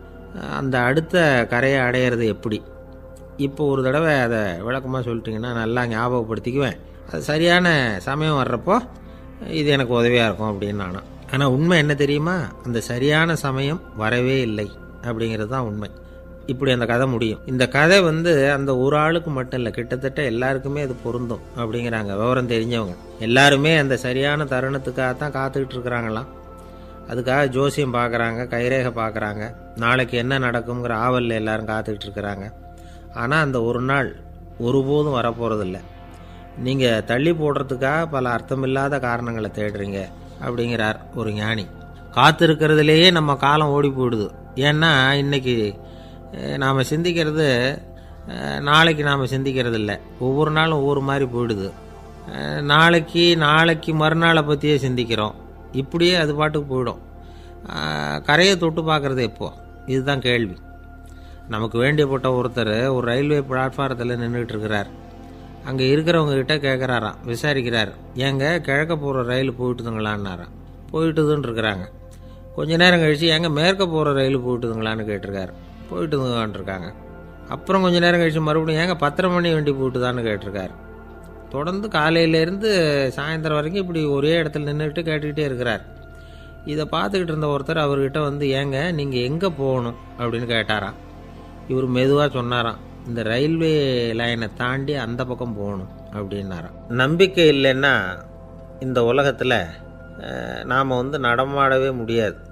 அவநம்பிக்கையோடு இருந்துக்கிட்டு இருந்தால் என்றைக்கும் அவஸ்தை தான். நாம் நம்புறது நடக்குதோ இல்லையோ அது வேறு விஷயம். ஆனால் எதையும் நம்பி தான் நாம் அடி வைக்க வேண்டியிருக்கு. வேறு ஒன்றும் வேணாம், ஒரு லாட்ரி சீட்டு வாங்குகிறோம், அது எங்கே நமக்கு விழப்போகுது அப்படிங்கிற அவநம்பிக்கையோடவா வாங்குகிறோம். பரிசு நமக்கு தான் அப்படிங்கிற நம்பிக்கை உள்ளூர இருக்கிறதுனால தான் அதை வாங்குகிறோம். இருந்தாலும் முடிவு வேறு மாதிரி ஆகிடுது. அதுக்காக மனசு சோர்ந்து போகிறதில்ல, அடுத்த மாதமும் சீட்டு வாங்குகிறோம். இந்த நம்பிக்கை தான் மனித வாழ்க்கைக்கு ஆதாரம். ஒரு கடையில் போய் டீ சாப்பிட்றீங்க, அந்த டீ நல்ல டீ தானா, அதில் விஷம் கலந்துருக்குமா அப்படிங்கிற சந்தேகம் வந்துட்டுதுன்னு வச்சுங்க. அதுக்கப்புறம் அதை எப்படி நீங்கள் சாப்பிட முடியும்? நம்பி தான் சாப்பிட்ணும். ரயில் ஒழுங்காக போய் சேருங்கிற நம்பிக்கை இருக்கிறதுனால தான் அதில் ஏறி உட்காடுறோம். லெட்டர் ஒழுங்காக போய் சேருங்கிற நம்பிக்கை இருக்கிறதுனால தான் பெட்டியில் போடுறோம். சரி, நம்ம கதையெல்லாம் நம்மளோட இருக்கட்டும். மனித நம்பிக்கை எந்த அளவுக்கு உறுதியாகவும் அறிவுபூர்வமாகவும் இருக்கணுங்கிறதுக்கு அலெக்சாண்டர் வாழ்க்கையில் நடந்த ஒரு சம்பவத்தை உதாரணமாக சொல்லலாம். இந்த உலகத்தையே ஜெயிக்கணும்னு புறப்பட்டார் அலெக்சாண்டர். ஒரு கட்டத்தில் அவர் சிட்னஸ் நதி கரைக்கு சேர்ந்தார். அந்த சமயத்தில் அவருக்கு கடுமையான நோய் வந்துட்டுது. அவர் கூடவே வந்திருந்த கிரேக்க வைத்தியர்கள் என்னென்னமோ முயற்சியெல்லாம் பண்ணி பார்த்தாங்க. இருந்தாலும் அலெக்சாண்டருக்கு வந்திருக்கிறது என்ன நோய்ங்கிறத அவங்களால கண்டுபிடிக்க முடியல. ஏன்னா அந்த பகுதியில் உள்ளவங்களுக்கு மட்டுமே அதிகமாக வரக்கூடிய ஒரு வினோதமான நோயாக இருந்தது அது. ஆனால் அவர் இருக்கிற இடம் எதிரியோட இடம், பாரசீக மன்னனோட ஆளுகைக்கு உட்பட்ட இடம். என்ன பண்ணுறது அப்படின்னு எல்லாரும் யோசனை பண்ணாங்க. பாரசீக மன்னனோட அரண்மனையில் இருக்கிற வைத்தியர் வந்தால் இந்த நோயை குணப்படுத்தி விடுவார் அப்படின்னு சொன்னாங்க. இருந்தாலும் எதிரியோட நாட்டில் இருக்கிற வைத்தியரை கூப்பிட்டு எப்படி நம்பி வைத்தியம் பார்க்க சொல்கிறது அப்படின்னு சொல்லி எல்லோரும் தயங்கினாங்க. ஆனால் அலெக்சாண்டர் தயங்கலை. பரவாயில்ல, அழைச்சிட்டு வாங்கன்னு விட்டார். உடனே அவரை போய் அழைச்சிட்டு வந்துட்டாங்க. அவர் வந்தார். அலெக்சாண்டர் உடம்பை பரிசோதனை பண்ணி பார்த்தார். சரி, இதை குணப்படுத்தி விடலாம், பயப்பட வேண்டியதில்லை. ஆனால் இதுக்கு ஒரு மூலிகை ரசம் தயார் பண்ணி கொடுக்கணும். நான் போய் அதை தயார் பண்ணிவிட்டு 2 நாளில் திரும்பி வந்துடுறேன் அப்படின்னு சொல்லிவிட்டு போனார் அந்த வைத்தியர். அதே மாதிரி 2 நாளில் திரும்பி வந்தார் மூலிகை ரசத்தோட. இதுக்கு இடையில் அலெக்சாண்டரோட தளபதிகளில் ஒருத்தர் ரகசியமாக ஒரு எச்சரிக்கை கடிதம் கொடுத்து அனுப்பியிருக்கிறான். அதை வாங்கி என்ன விஷயம்னு பார்த்தார். இப்போ உங்ககிட்ட வந்திருக்கிற எதிரி நாட்டு வைத்தியரை நம்பாதீங்க, அவன் கொண்டுகிட்டு வந்திருக்கிற மூலிகை ரசத்தில் விஷம் கலந்துருக்குது அப்படின்னு அதில் எழுதியிருக்கு. அதை பார்த்தார் அலெக்சாண்டர். இருந்தாலும் கொஞ்சம் கூட அலட்டிக்கலை. வைத்தியர் கொடுத்த மருந்தை வாங்கி கடகடன்னு குடிச்சுட்டு அதுக்கப்புறம் அந்த கடிதத்தில் இருந்த விஷயத்தை அந்த வைத்தியர்கிட்ட சொன்னார். வைத்தியர் தகைச்சு போயிட்டார். தன் மேலே அலெக்சாண்டர் வச்சிருக்கிற நம்பிக்கையை பார்த்து அவருக்கு ரொம்ப வியப்பு. வைத்தியர் உண்மையிலேயே நல்ல மருந்து தான் கொண்டுகிட்டு கொடுத்துருக்கிறார், அதில் விஷம்லாம் எதுவும் கலக்கலை. அதுக்கப்புறம் அலெக்சாண்டர் அந்த வைத்தியரை பார்த்து சொன்னாராம், நம்பிக்கைங்கிற அச்சாணியை ஆதாரமாக வச்சுக்கிட்டு தான் இந்த உலகம் சுற்றிக்கிட்டு இருக்குது. எனக்கு எதிரியாக இருந்தாலும் பாரசீக மன்னர் ரொம்ப பெரியவர். அப்பேற்பட்ட மன்னருடைய அரண்மனை வைத்தியர் தொழில் நேர்மை இல்லாதவராக இருக்க முடியாது, இருக்க மாட்டார். அப்படி இருந்தால் அவரை அரண்மனை வைத்தியராக வச்சிருக்கவே மாட்டாங்க அப்படின்னு நம்பினேன். என்னுடைய நம்பிக்கை வீண் போகலை அப்படின்னாராம். இதுதான் மானுட நம்பிக்கைங்கிறது. இந்த காலத்துலேயும் இது மாதிரி இந்த மானுட நம்பிக்கையை ரொம்பவும் சாமர்த்தியமாக கையாளுகிற கெட்டிக்காரங்க சில பேர் இருக்கிறாங்க. இந்த காலத்து குரு, அவருக்கு ஒரு சிஷ்யன். குரு முன்னாடி அந்த சிஷ்யன் ரொம்ப பணிவாக நின்று, குருவே, உங்கள் கையால் விஷத்தை கொடுத்தாலும் அதை வாங்கி மடமடன்னு குடிச்சிருவேன் அப்படின்னா. உன்னுடைய குரு பக்தியை மெச்சினேன் அப்படின்னார் குரு. அதுக்கு அந்த சிஷ்யன், அப்படி இல்லை குருவே, உங்ககிட்ட சிஷ்யனாக இருக்கிறத விட உங்கள் கையால் விஷத்தை வாங்கி குடிச்சு விடுறது ரொம்ப நல்லது, அதனால தான் அப்படி சொன்னேன் அப்படின்னா. ஒரு தீக்குச்சி தீப்பெட்டியை பார்த்து கேட்டுதான், நாம் 2 பேரும் தானே உரசிக்கிறோம், ஆனால் நான் மட்டும் தீப்பிடிச்சி எரிஞ்சு போகிறேன், நீ அப்படியே இருக்கிறியே அப்படின்னு தான். அதுக்கு தீப்பெட்டி சொல்லியிருக்குது, உனக்கு தலையில் கணம் இருக்குது அதனால் அழிஞ்சு போகிற அப்படின்னு தான். எப்படி இருக்குது பாருங்கள் இந்த பதில். தலையில் கணம் உள்ளவங்க யாருமே சரியாக இருக்க முடியாது. எவ்வளவு பெரியவங்களாக இருந்தாலும் சரி, ரொம்ப கஷ்டம்தான் அது. கர்வங்கிறது கூடவே கூடாது. இதை விளக்கிறதுக்கு மகான் ஒருத்தர் ஒரு சம்பவத்தை சொல்கிறார். அர்ஜுனன் தீர்த்த யாத்திரை பண்ணானா. அப்போது தென்னிந்தியாவுக்கு வந்திருக்கிறான். ராமேஸ்வரத்துக்கு போனப்போ அங்கே இலங்கைக்கு கல்லுலாம் அடுக்கி போடப்பட்டிருந்த பாலத்தை பார்த்தானா. ஒரு சின்ன குரங்கு அதுக்கு பக்கத்தில் விளையாடிக்கிட்டு இருந்திருக்கு. அதை பார்த்துட்டு அர்ஜுனன் சிரிச்சிருக்கான். ஏன் சிரிக்கிறேன்னு கேட்டிருக்கு அந்த குரங்கு. ராமன் மிகச்சிறந்த வில் வீரன். அப்படி இருக்கிறப்போ அவன் இலங்கைக்கு அம்புகளாலேயே ஒரு பாலம் கட்டியிருக்கலாம். அதை விட்டுட்டு போயும் உன்ன மாதிரி குரங்குகளை துணையாக வச்சுக்கிட்டு இப்படி ஒரு கருங்கல் பாலத்தை கட்டியிருக்கிறானே அப்படின்னு நானா. அம்புகளால் பாலம் கட்ட முடியுமா அப்படின்னு கேட்டு தான் குரங்கு. ஏன் முடியாது, என்னால் முடியுமேன்னு இருக்கான் அர்ஜுனன். அம்பால் பாலம் கட்டலாம், இருந்தாலும் என்ன மாதிரி குரங்குகள் ஏறி நடந்தா அது தாங்குமா? அதனால தான் ராமர் கருங்கல் பாலமே கட்டினார் அப்படின்றது குரங்கு சொல்லிச்சான். அப்படியே சொல்கிற, நான் வேணும்னா இப்போ அம்புகளாலேயே ஒரு பாலத்தை கட்டுறேன், நீ அது மேலே ஏறி நடந்து பார். பாலம் விழுந்துட்டுதுன்னா நான் தீ மூட்டி அதில் குதித்து உயிர் தியாகம் பண்ணி விட்றேன் அப்படின்னு நான் ரொம்ப கோபமாக. உடனே அந்த சின்ன குரங்கு பெரிய உருவம் எடுத்துட்டு தான் கையில் கதையோடு அர்ஜுனன் முன்னாடி நிற்கிறான் அனுமன். பார்த்தா, என்னுடைய தலைவர் ராமரையா இழிவாக பேசுகிற, நீ இப்போ பாலம் கட்டு, நான் என்னுடைய பலத்தை காட்டுறேன் அப்படின்னா அனுமன். அர்ஜுனன் தன்னுடைய காண்டிபத்தை எடுக்கிறான், சரமாரியாக அம்புகளை விடுறான். அதெல்லாம் ஒன்றோட ஒன்று கோத்துக்கிட்டு அப்படியே பாலம் மாதிரி நிற்கிது. அர்ஜுனன் தலை நிமிர்ந்து நின்னான். அனுமன் உயர கிளம்பி அங்கேருந்து பாலத்தில் பொத்துன்னு இறங்கினான். பாலம் அப்படியே நொறுங்கி போச்சு தூள் தூளாக. என்ன அர்ஜுனா, இப்போ என்ன செய்ய போகிற அப்படின்னா ஏளனமா. அர்ஜுனன் தலையை தொங்க போட்டுக்கிட்டான். சொன்னபடி தீ மூட்டி அதில் குதிக்கிறதுக்காக 3 தடவை சுற்றி வந்தான். அப்போது கிருஷ்ணர் அங்கே வந்தார். என்ன அர்ஜுனா, என்ன நடக்குது, என்ன இது அப்படின்னு ஒன்றும் தெரியாத மாதிரி கேட்டார். அர்ஜுனன் வாயை திறக்கிறதுக்கு முன்னாடி அனுமன் வாயை திறந்தான், நடந்ததை சொன்னான். அர்ஜுனன் சவால் விட்டபடி உயிர் திறந்தே ஆகணும்னா அனுமன். கிருஷ்ணர் யோசனை பண்ணார். நல்லது, இந்த சவால் விட்டதுக்கும் நடந்ததுக்கும் யார் சாட்சி? பெரியவர் ஒருத்தரை சாட்சியாக வச்சுக்கிட்டல்லவா நீங்கள் இந்த போட்டியை நடத்தியிருக்கணும் அப்படின்னார். அதனால் என்ன, இப்போ மறுபடியும் அந்த போட்டியை நடத்திவிட்டா போச்சு, என்னால் அந்த அம்பு பாலத்தை நொறுக்க முடியாதா அப்படின்னா அனுமன். சரி, இப்போ மறுபடியும் அது நடக்கட்டும்னார் கிருஷ்ணர். அர்ஜுனன் அம்பு பாலம் அமைச்சான். அனுமன் ஏறி குதிச்சான். பாலம் அசைஞ்சு கொடுக்கவே இல்லை, அவ்வளோ உறுதியாக இருக்குது. இப்போ அனுமன் தலையை குனிஞ்சிக்கிட்டான். அர்ஜுனன் நன்றியோடு நிமிர்ந்து பார்த்தான். கிருஷ்ணருடைய தோள்கள்லேயும் முதுகள்லேயும் ரத்தம். என்ன சுவாமி, என்ன நடந்ததுன்னு நான் பதறி போய், உன் அம்பு பாலத்தை நான் தான் மூட்டு கொடுத்து தாங்கிக்கிட்டு இருந்தேன். அனுமன் குதித்தப்போ என் மேலே ஏற்பட்ட காயங்கள் இவை. பின்ன உன்னுடைய அம்பு பலத்தினாலேயா பாலம் நின்றுதுன்னு நினைக்கிற அப்படின்னாராம். முதல்ல அர்ஜுனன் அப்புறம் அனுமன் 2 பேருக்குமே கர்வ பங்கம் ஆகிட்டு தான். அதாவது அவங்கக்கிட்ட இருந்த கர்வம் போயிட்டுது. யாராக இருந்தாலும் கர்வம் கூடாதுங்கிறத இதிலேருந்து நாம் புரிஞ்சுக்கணும். இந்த காலத்தில் நாமெல்லாம் எந்த விஷயத்துக்கெல்லாம் கர்வப்பட்டுக்கிட்டு இருக்கோம் தெரியுமா? 2 பெண்கள் தங்களுடைய கணவன்மார்களை பற்றி ரொம்ப பெருமையாக பேசிக்கிட்டாங்களாம். அதில் ஒரு அம்மா சொல்லியிருக்கு, என் வீட்டுக்காரர்கிட்ட எந்த சப்ஜெக்ட் கொடுத்தாலும் சரி அந்த விஷயத்தை பற்றி அழகாக 1 மணி நேரம் பேசுவார் அப்படின்னாங்களாம். உடனே இன்னொரு அம்மா, அது என்ன பிரமாதம், என் வீட்டுக்காரருக்கு சப்ஜெக்டே தேவையில்லை, விஷயமே இல்லாமல் நாள் பூரா பேசிக்கிட்டு இருப்பார் அப்படின்னாங்களாம். ஒரு காடு, நல்ல மரம்லாம் செழிச்சு இருந்தது. அப்படிப்பட்ட காட்டில் ஒரு சாது இருந்தார். அவர் எப்படின்னா எப்பவும் ஒரு மரத்தடியில் உட்காந்துருப்பார். ஏன்னா அவருடைய இருப்பிடமே அதுதான். அவர் என்ன பண்ணுவார், 3 கல் வச்சுருந்தார். செங்கல் மாதிரி இருக்கும், ஆனால் அதை விட கொஞ்சம் பெருசாக இருக்கும். எதுக்கு அந்த 3 கல்லுன்னா அதுதான் அவருடைய படுக்கை. அதாவது தூங்குறப்ப ஒரு கல்லை தலைக்கு கீழே வச்சுக்குவார், இன்னொரு கல்லை இடுப்புக்கு கீழே வச்சுக்குவார், இன்னொரு கல்லை காலுக்கு கீழே வச்சுக்குவார். உடம்பை அப்படியே ஒரு தகட்டால் மூடிக்குவார். அப்படியே தூங்கி போடுவார். மழை பெய்யுதுன்னு வச்சுங்க, அவர் உடம்பு 3 கல் மேலே இருக்குதா, அதனால் தண்ணி அடியில் ஓடி போடும், உடம்பு நனையாது. மேலே தகடு இருக்கிறதுனால மழையும் உடம்புல படாது. அவர் தூக்கமும் கெடாது, நிம்மதியாக தூங்குவார். பகலில் அந்த 3 கல்லையும் ஒரு சேர ஒரு அடுப்பு மாதிரி வச்சு அது மேலே உட்காந்துக்குவார். அதனால் பாம்பு பூச்சி எதுவும் அவரை தொந்தரவு பண்ணுறதில்ல. அது பாட்டுக்கு நடந்து போயிடும். அவர் பாட்டுக்கு நிம்மதியாக இருப்பார். யாராவது எதையாவது கொண்டுகிட்டு கொடுத்தா அதை வாங்கி சாப்பிடுவார், அவ்வளவுதான். ஒரு நாள் அந்த நாட்டு அரசன் காட்டுக்கு வேட்டையாட வந்தான். அந்த வழியாக வந்தப்போ இந்த சாது படுத்துருக்கிறத பார்த்தான். பரிதாபப்பட்டான்.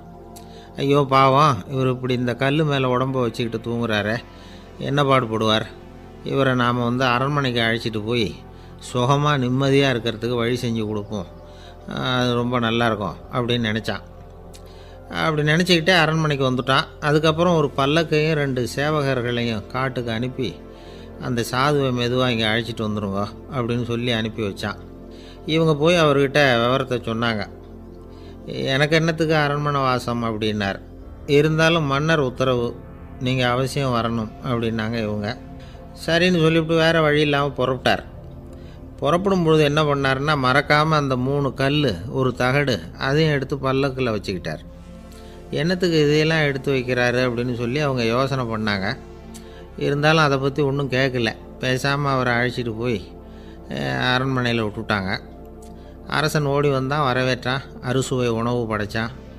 அவர் படுக்கிறதுக்கு தங்க கட்டில், பட்டு மெத்தை, இப்படி எல்லாம் ஏற்பாடு பண்ணி வச்சான். இங்கே படுத்து ஓய்வு எடுத்துக்குங்க அப்படின்னு சொல்லிவிட்டு அவன் பாட்டு போயிட்டான். மறுநாள் காலையில் பார்க்குறான், சாது படுத்துருக்கிறார். எப்படி தெரியுமா, அந்த பட்டு மெத்தை மேலே 3 கல்லையும் வச்சு வழக்கம் போலவே அது மேலே படுத்துருக்கிறார். அதுக்கு மேலே தகடு. அரசன் பார்த்துட்டு அதிர்ச்சி ஆகிட்டான். என்ன சுவாமி இப்படி அப்படின்னா, சாது சொன்னார், எனக்கு தேவையும் இல்லை குறையும் இல்லை, எல்லா இடத்துலையும் எனக்கு ஒரே மகிழ்ச்சி தான் அப்படின்னார்.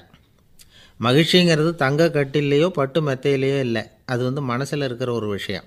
உண்மையான மகிழ்ச்சிக்கு வழி மனப்பக்குவம் அப்படிங்கிறது அந்த அரசனுக்கு புரிஞ்சுதான். இந்த காலத்தில் ஒரு சாமியார், அவரை தேடி ஒரு சீடன் வந்தான். என்னாச்சு தெரியுமா, சுவாமி எனக்கு நிம்மதி வேணும், அதுக்கு என்ன வழின்னு கேட்டான். சாமியார் நிமிர்ந்து பார்த்தார். அப்புறம் சொன்னார், நீ ஏகப்பட்ட பேர்கிட்ட கடன் வாங்கியிருக்கிற, அதையெல்லாம் திருப்பி கொடுத்தா தான் உனக்கு நிம்மதி கிடைக்கும்னார். இவனுக்கு ஆச்சரியம். அது எப்படி சாமி, அவ்வளவு கரெக்டாக நான் கடன் வாங்கினதை கண்டுபிடிச்சிங்க அப்படின்னா. உனக்கு கடன் கொடுத்து சாமியாராக போனதே நான் தான்ப்பா, அதனால தான் இந்த கதிக்கு வந்தேன். என்கிட்டயே நிம்மதிக்கு வழி கேட்குறியே, அதுதான்டா வேதனை அப்படின்னாராம் அவர். ஒரு குரு, இளம் சீடர்கள் எதிரில் உட்காந்துருக்கிறாங்க. குரு பாடம் நடத்திக்கிட்டு இருக்கிறார். சீடர்களுக்கு ஒரு ஆசை, அதாவது ஒரு முக்கியமான மந்திரத்தை நம்ம குருநாதர்கிட்ட இருந்து கற்றுக்கணும் அப்படிங்கிறது அவங்க ஆசை. அது என்ன மந்திரம்னா, இறந்தவரை உயிர்ப்பிக்கக்கூடிய புனித மந்திரம். அதாவது செத்தவங்களுக்கு மீண்டும் உயிர் உண்டாக்குகிற மந்திரம். குருவே தயவு பண்ணி அந்த மந்திரத்தை எங்களுக்கு உபதேசிக்கணும் அப்படின்னு கேட்டாங்க. அது ரொம்ப ஆபத்தானது, அது என்னத்துக்கு உங்களுக்கு வேண்டாமேன்னாராம் குரு. எங்களுடைய நம்பிக்கை உறுதிப்படுறதுக்காகத்தான் கேட்குறோம், வேற ஒன்றும் இல்லை அப்படின்னாங்களாம் சீடர்கள்.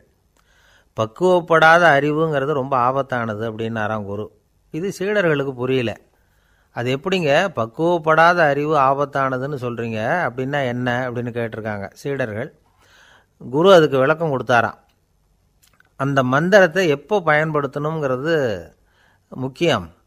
அதை அறியக்கூடிய ஞானம் ஏற்படுகிற வரைக்கும் அதை தெரிஞ்சுக்காமல் இருக்கிறது தான் நல்லது, இல்லைன்னா ஆபத்துன்னாராம். ஆனால் அந்த சீடர்கள் அதை கேட்குற மாதிரி இல்லை, ரொம்ப பிடிவாதம் பண்ண ஆரம்பிச்சுட்டாங்க. சரி வாங்க சொல்கிறேன்னார் குரு. எல்லோரும் வந்தாங்க. அந்த புனித மந்திரத்தை அவங்களுக்கு ரகசியமாக உபதேசம் பண்ணார். உபதேசம் பண்ணிவிட்டு அவங்களுக்கு எச்சரிக்கையும் கொடுத்தார். இந்த மந்திரத்தை நல்லா ஆராய்ச்சி பார்த்ததுக்கு அப்புறம்தான் உச்சரிக்கணும், அவசரப்பட்டு எதுவும் செஞ்சிடக்கூடாது. அப்படின்னு ஒரு தடவைக்கு பல தடவை எச்சரிக்கை கொடுத்தார். சரின்னு சொல்லிவிட்டு அவங்கெல்லாம் மந்திரத்தை கற்றுக்கிட்டு எழுந்திரிச்சு போயிட்டாங்க. ஒரு நாள் அந்த சீடர்கள் எல்லாம் மணற்பாங்கான இடத்துல அப்படியே நடந்து போயிட்டுருக்கிறாங்க. ஒரு பாலைவன பகுதி மாதிரி ஒரு இடம். அங்கே ஒரு இடத்துல எலும்புகள் குவியலாக கிடந்தது. உடனே இந்த சீடர்கள் முன்ன பின்ன யோசிக்காமல், தியானமும் பண்ணாமல், அந்த மந்திரத்தோட பயனை சோதித்து பார்க்கணும் அப்படின்னு நினச்சிக்கிட்டு அந்த மந்திரத்தை உச்சரிக்க ஆரம்பிச்சிட்டாங்க. அவ்வளோதான். உடனே என்னாச்சு தெரியுமா? அந்த எலும்புகள் எல்லாம் ஓநாய்களாக மாறி அவங்கள துரத்த ஆரம்பிச்சிட்டுது. சீடர்கள் எல்லாம் தலைதெறிக்க ஓட ஆரம்பிச்சிட்டாங்க. ஓநாய்களும்